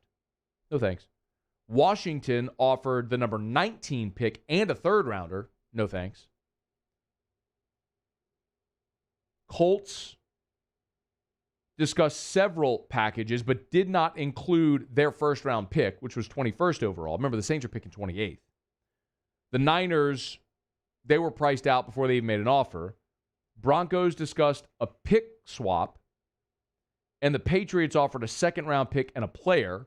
The Bears and the Jets were also in discussions about Stafford. No mention of New Orleans. And for me, listen, if what that means, and I'm assuming I know what this means, because every time we've heard Sean Payton and Mickey Loomis talk about the quarterback room, they always say, man, we're really happy with our quarterbacks. We like the guys we have. We like Jameis and Taysom. A lot of times that may feel like lip service, but you got an example this season that they actually mean it. When Drew Brees was injured, they started Taysom Hill 4 times at quarterback. They legit meant it that they thought he could be a quarterback. Now, I think the answer we got over those 4 games is he can't and won't be the guy. But they believed in it enough to give him a go. So when I look at it and I go, all right, they're saying they really like Jameis and Taysom, I believe them. Why wouldn't I believe them at this point? They've shown that they're actually being forthcoming with that. And now, if the most appealing, Watson is, like we talked about, Watson's never going to be an option for the Saints. If you don't have enough capital to make a deal for Stafford, you sure as hell don't have enough capital to make a deal for Watson. Not when Miami might send him Tua, or the Jets could send Darnold, or the 2nd overall pick, or Jacksonville could send the 1st pick, which basically means Trevor Lawrence. Like, the Saints are never in that conversation. I told you that last week, and that's just what it's going to be. But clearly, they weren't even in the Stafford conversation. So it tells you one of 2 things. Either they didn't feel like they had enough capital to make a deal, so they didn't even bother, or 2, they really are bullish on the guys they have. Now, the other part of that is apparently the Colts and the Bears, and this is a report from NFL Media, the Colts and the Bears apparently are interested in Jameis. And you better believe that that pool is going to get deeper of potential suitors for Jameis Winston. Once one domino falls, everything gets a little more clarity, right? We talked about this last week. When Deshaun Watson wasn't going, whenever that decision was made, whatever it is, it moves everybody up a chair. Talked about this. So it moves Stafford up. Well, if Stafford was next, now everybody went after Stafford. Well, now only one team was satisfied. When everybody that needs a quarterback or might need a quarterback, they're looking at Jameis Winston. And you can laugh all you want at that, but that's who else is there? Who's more appealing, Jameis or Fitzpatrick? Jameis or Trubisky? Jameis or Cam Newton? I mean, go down the list. It's pretty obvious. Unless if you're a team that's going to draft a quarterback first or second overall with Lawrence and Fields, likely, or you're someone who's super bullish on Zach Wilson from BYU. And I know Trey Lance is there. I know Mac Jones is there and Kyle Trask, and there's other guys in the draft, but the feeling generally is you have your top two guys and maybe Zach Wilson there as well, and there's a pretty large drop-off to the next tier where you're not expecting whoever that is to step in game one of his rookie season and be your franchise. I don't think any NFL team is expecting Mac Jones to step in game one next year and be their franchise the way you would if you draft Lawrence first overall. So even if the Saints decide to take a quarterback at some point in round one or later in the draft, you're still going to need your starter, your guy that is your guy. And the other part of that as well is Taysom Hill's on the roster. And you know if Taysom's not going to be your starter, he can't be your backup because you want him in the Taysom role. For all the money you're paying him, you need him to cover kicks and be the personal protector and catch passes and run the ball in short yardage. And all those things he does, you need him to do that, and you can't do that if he's your only backup quarterback. Because then if your starter gets hurt, you're out of luck. And as we've seen, if in game week you're preparing for Taysom in that role to have a role in the game plan, and then that's no longer there, it has a domino effect. So you've got to have another quarterback on the roster. You have to have two aside from Taysom. So I think it's pretty clear. And someone tweeted me earlier and said, what about franchise tagging Jameis Winston? Y'all, the quarterback franchise tag in 2020 was $26.8 million was the quarterback franchise tag this season. You're not paying Jameis Winston $26.8 million for 1 year when you're cash strapped. What you're more likely to do is sign him to a 5-year deal and backload it. You give him a giant signing bonus, so like the cap hit in year one is $3 million, and then it elevates in years like 3, 4, 5 when you feel like you have more of a handle on your salary cap situation. You get a team-friendly number this year when you're up against the cap and trying to make numbers work. So I think it's just obvious. I mean, the Saints not even baiting the hook to throw it in the line to try to reel in Matt Stafford tells you where their thinking is. It's either going to be Jameis or they're preparing to make a play in the draft. Maybe to move up and get someone they're bullish on, but more likely to sign Jameis Winston, possibly draft a quarterback as a backup that you could maybe groom. But one more option is off the table now with Stafford going to L.A. A lot of people have asked, do you think that that L.A. gave up too much, giving up a 3 this year, the next 2 1s, and Jared Goff? No, not if they win a Super Bowl. You know, the example, I'll give you 2 examples. One is Peyton Manning in Denver. Denver went all in with Peyton. And they went to 2 Super Bowls and won 1 of them. In the last half decade, they've really struggled to find a quarterback. Do you think they regret the decision to bring in Peyton Manning? They went to 2 Super Bowls and won 1 of them. They achieved their goal. The other I always give is in basketball. It was when the Lakers sent Shaq to the Heat. The Lakers made a decision. Kobe was their guy. And it worked for both. Kobe ended up winning 2 titles, I think playing for a 3rd. The one they lost in 2008 to Boston. The Kevin Garnett anything is possible year.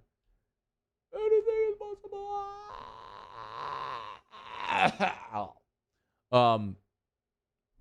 And then was parodied in I'm on a Boat by The Lonely Island, which is awesome.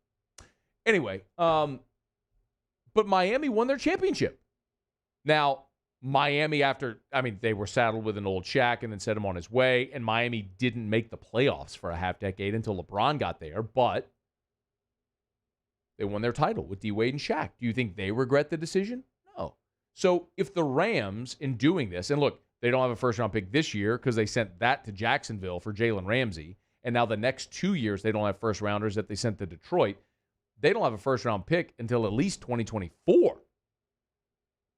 But if they win a Super Bowl, okay.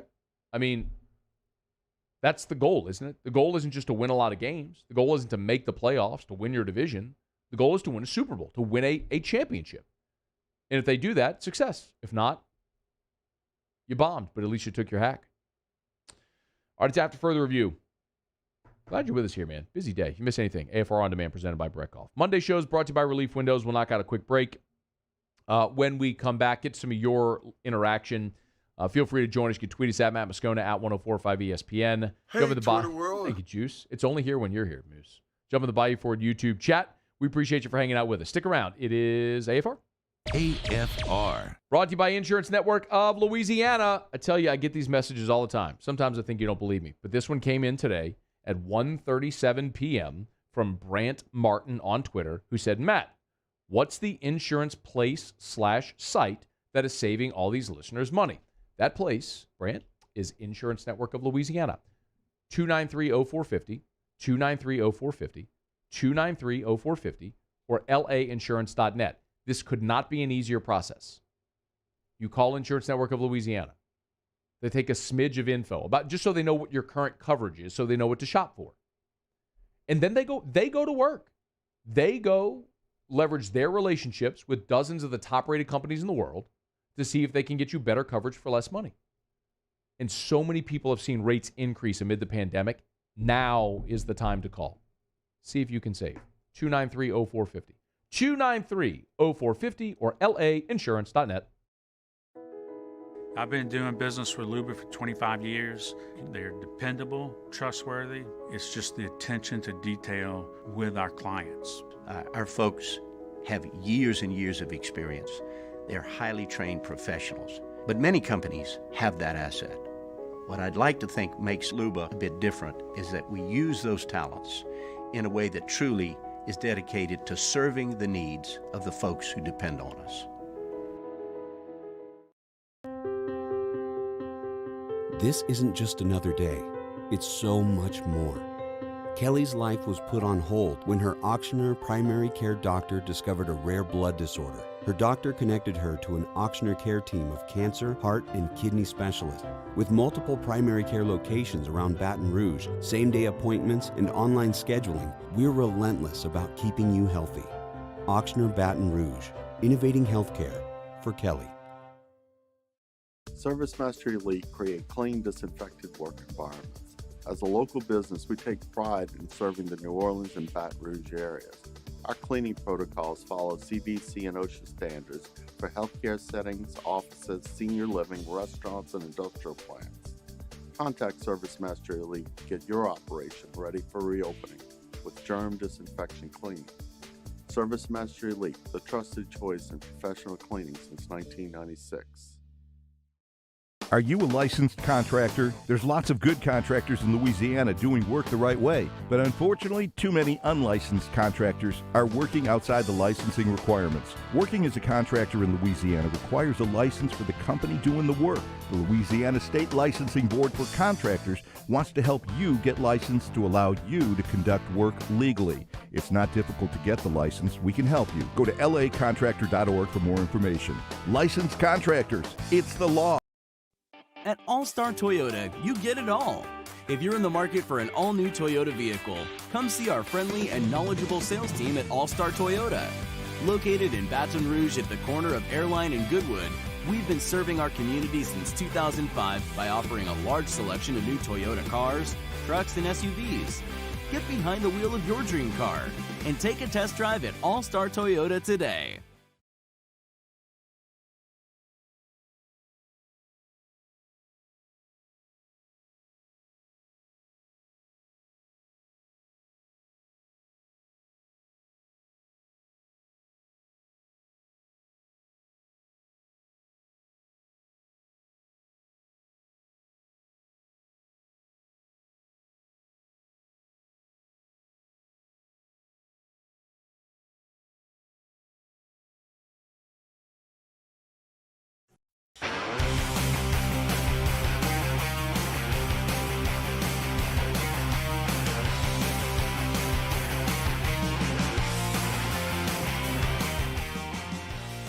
after further review with Matt Moscona, presented by Relief Windows. Windows, doors, siding. Call 288-8138 or visit reliefwindows.com. ESPN Baton Rouge, New Orleans, Alexandria. He doesn't have any structural damage. It's more of a knee, but he's going to be out.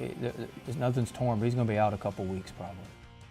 So we'll wait after LSU's loss to Texas Tech on Saturday, talking about junior forward Darius Days. That is disappointing. I don't mean to call somebody like the heart and soul of the team, because I don't believe Days is that, but he is a very good veteran player, and it's pretty obvious that LSU's a different team when they have him, and more so when he's playing well, when they have him and he's playing well. But no Darius Days for a couple of weeks. Good news is nothing structural there. Thought it might have been an ankle, but Wade clarified afterwards, said it was a knee, and nothing structural, which is the great news. But not having Darius Days for the next couple of weeks is super disappointing for LSU hoops, because you're still in the meat grinder that we've talked about, right? So now you've got coming up Bama on Wednesday, and then you're home against Florida, and then next week you're on the road against Mississippi State and home against Tennessee. So if he misses those 2 weeks, I mean, that's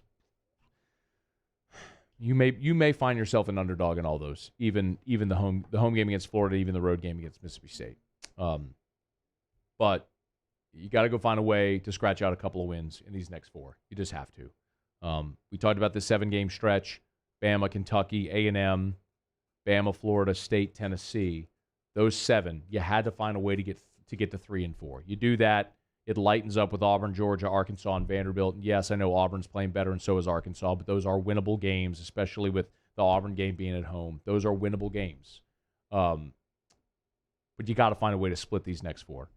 Bama, Florida State, Tennessee.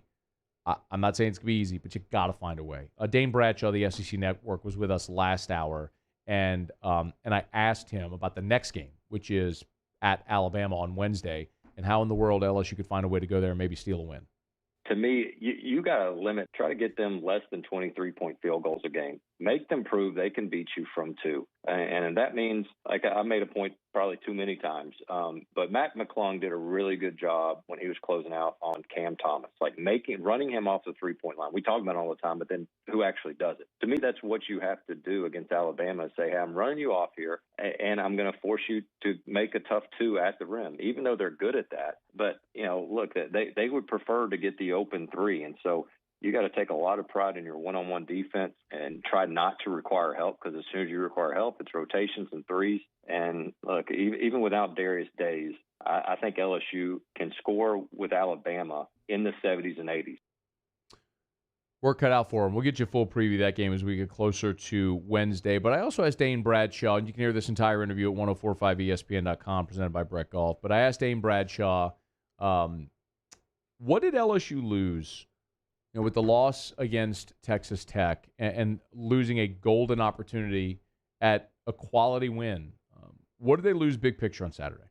I'm not totally panicking with LSU. I still think they're good enough to be a Sweet 16 team. I was speaking with somebody earlier today. They were having me go down memory lane with my experience at Tennessee. I was like, man, my senior year, we went to the Sweet 16. We were a play away from the Elite 8. We lost to Ohio State. And, we were not that good January, February, but we were playing our best ball at the end of February towards March. And you look at the pieces on LSU, and to me, there's nothing there that states this team can't be better 3 or 4 weeks from now and getting on a run.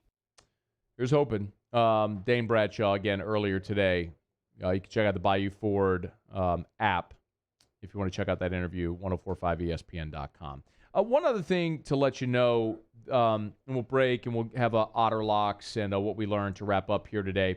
LSU has announced, all the LSU media now is reported. LSU just put out a release that Ed Ogeron will formally introduce defensive coordinator Durante Jones tomorrow, along with linebacker coach Blake Baker and defensive line coach Andre Carter. So that'll be a Zoom press conference tomorrow, Tuesday, at 11 a.m. So certainly we will have you covered on that tomorrow when we're on air at 3. We'll let you hear from Coach O, from Durante Jones, from Baker, from Andre Carter, as LSU staff is now complete. And I will be very interested to hear, certainly from the assistants with Blake Baker and Andre Carter, but obviously Durante Jones, when you're talking about a guy who has a pretty fascinating story to get to this point, having not been a coordinator since 2009 and really wasn't on anybody's radar, to how he popped up and got on LSU's radar and ultimately got this job. So very interested to talk to Durante Jones. I have a little bit of a conflict because at 11 o'clock on Tuesdays, Terrio and I do the Riot podcast. We do it live, and that's when this press conference is going to happen. And I really think this might be my only chance ever to ask Durante Jones a question. And I got to ask it, right? I mean, let's be real. He ain't coming on the show. So, I mean, I was honest with myself. So, I mean, I want to ask him about his bourbon collection. So you're going to do it in the introductory press conference, Well, aren't you? it's really not professional to do. But I mean, in this setting, on this show, absolutely. Right. I do a 10-minute interview with him just talking about his bourbon. In a press conference, because you'll probably have 10 minutes, and everybody's got to get every relevant question in, because we'll probably won't talk. Keep in mind, we never talked to Bo Pelini. Not once. In the less than a calendar year he was here, we never spoke to Bo Pelini. Do you realize that? Yeah. I mean, yes. Not once. He had no media availability. Not one, ever. Ever. We normally only get coordinators for the bowl game. Right. Yeah. And no bowl game, but they didn't if I'm not mistaken, there was no introductory conference. Oh, for yeah, Bo. I don't think there was an introductory press conference, huh? Because of COVID. Anyway, I just, off the top, I'm not remembering an introductory press conference. I don't remember it. And so Bo was here and literally never did an interview. So I know this may be my only shot. This is it.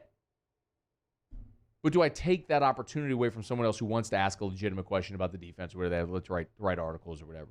You know. Yeah. I'm leaning toward no, honestly. Really? How are you? But then I also got the Riot podcast.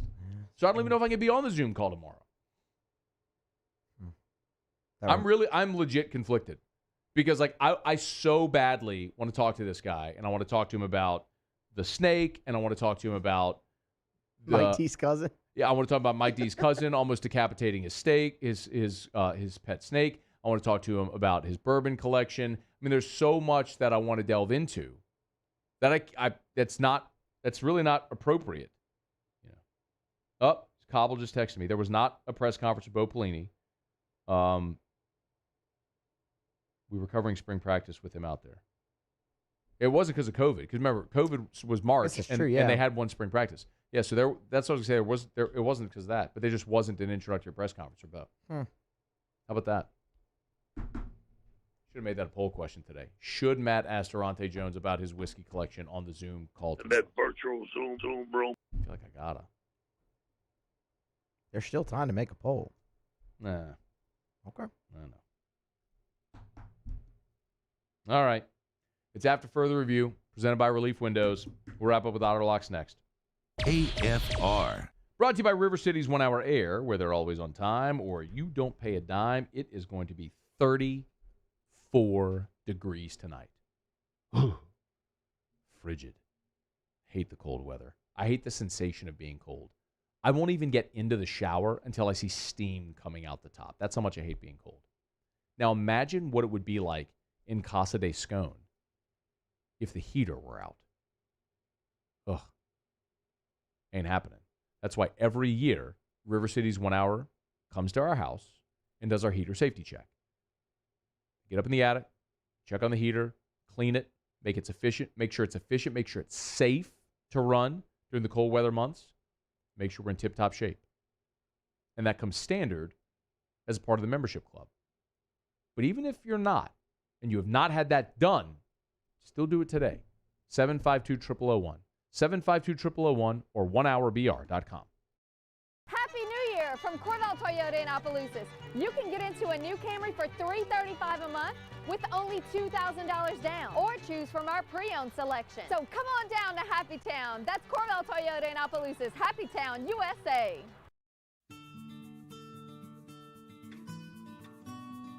This is a house call. This is a follow-up appointment. This is a diabetes checkup. This isn't just more convenient care, it's more advanced care.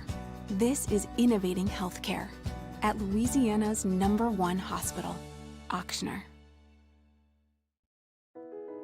I've been doing business with Luba for 25 years. They're dependable, trustworthy. It's just the attention to detail with our clients. Our folks have years and years of experience. They're highly trained professionals. But many companies have that asset. What I'd like to think makes Luba a bit different is that we use those talents in a way that truly is dedicated to serving the needs of the folks who depend on us. Gulf Coast Office Products is a nationally recognized Savin office equipment dealer based right here in Louisiana. Over 100 employees strong, Gulf Coast has the boots on the ground to support all vertical markets, from education, engineering, legal, and finance. With the latest in office technology, from desktop to production segment units, Gulf Coast and Savin have the perfect fit for you. Call 225-756-2644. That's 756-2644 for Gulf Coast Office Products. ServiceMaster Elite create clean, disinfected work environments. As a local business, we take pride in serving the New Orleans and Baton Rouge areas. Our cleaning protocols follow CDC and OSHA standards for healthcare settings, offices, senior living, restaurants, and industrial plants. Contact ServiceMaster Elite to get your operation ready for reopening with germ disinfection cleaning. ServiceMaster Elite, the trusted choice in professional cleaning since 1996. Are you a licensed contractor? There's lots of good contractors in Louisiana doing work the right way, but unfortunately, too many unlicensed contractors are working outside the licensing requirements. Working as a contractor in Louisiana requires a license for the company doing the work. The Louisiana State Licensing Board for Contractors wants to help you get licensed to allow you to conduct work legally. It's not difficult to get the license. We can help you. Go to lacontractor.org for more information. Licensed contractors, it's the law. Sports wouldn't be the same without the die-hard fans. That's why we're highlighting the fans that do the most. 104.5 ESPN Baton Rouge brings you the Citizens Bank Fan of the Week. Check it out at 104.5 ESPN.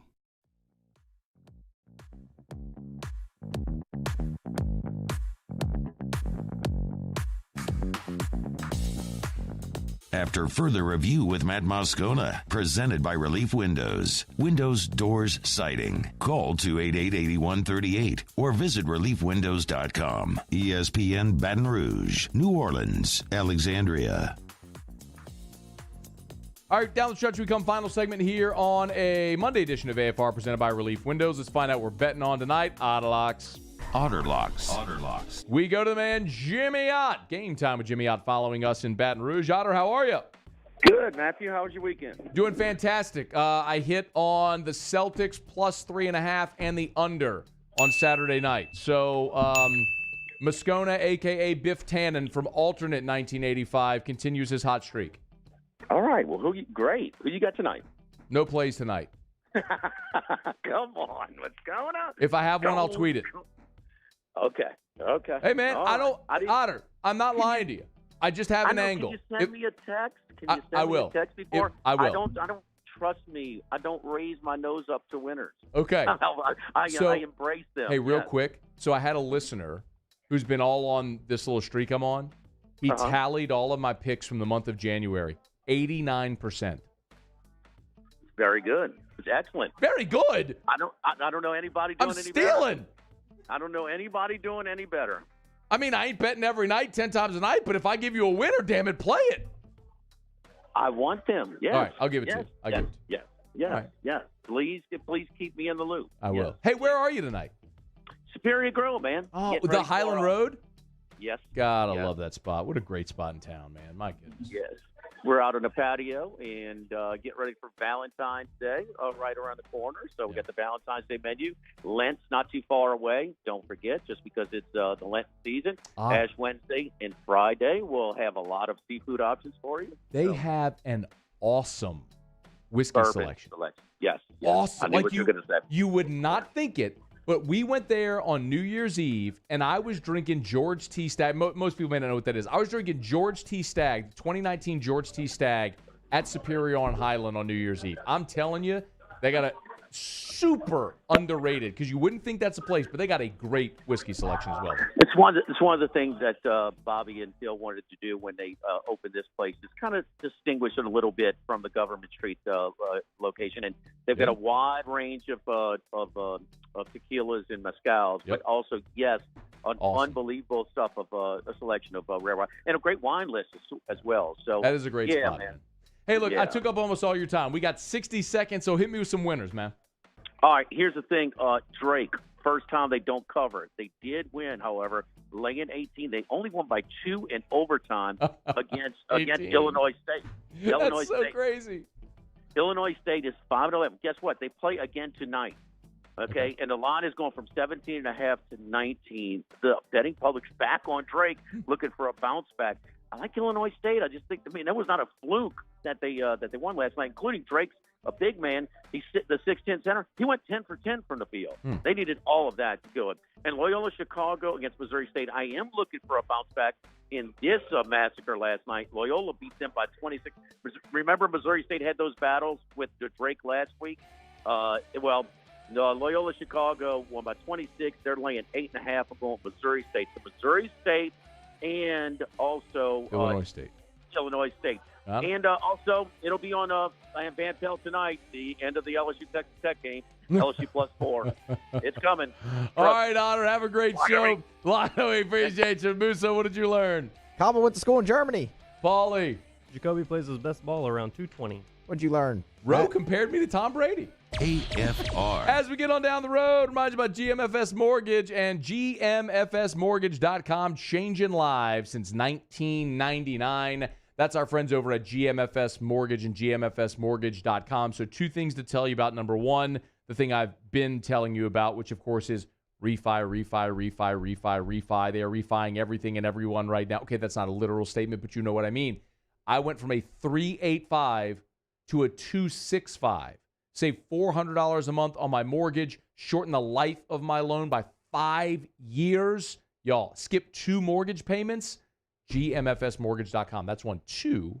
GMFS, of course, loves to be committed to our local community. That's why they're giving away over $10,000 in Visa gift cards with their Go Local campaign. Local businesses are participating. Find the list and how you can win right now at GMFSmortgage.com. GMFS Mortgage, changing lives. Le posso offrire un caffè? Le posso offrire un caffè? Andiamo insieme da me, non c'è. Call Mr. Electric today for electrical repairs, upgrades, and installations. I've been doing business with Luba for 25 years. They're dependable, trustworthy. It's just the attention to detail with our clients. Our folks have years and years of experience. They're highly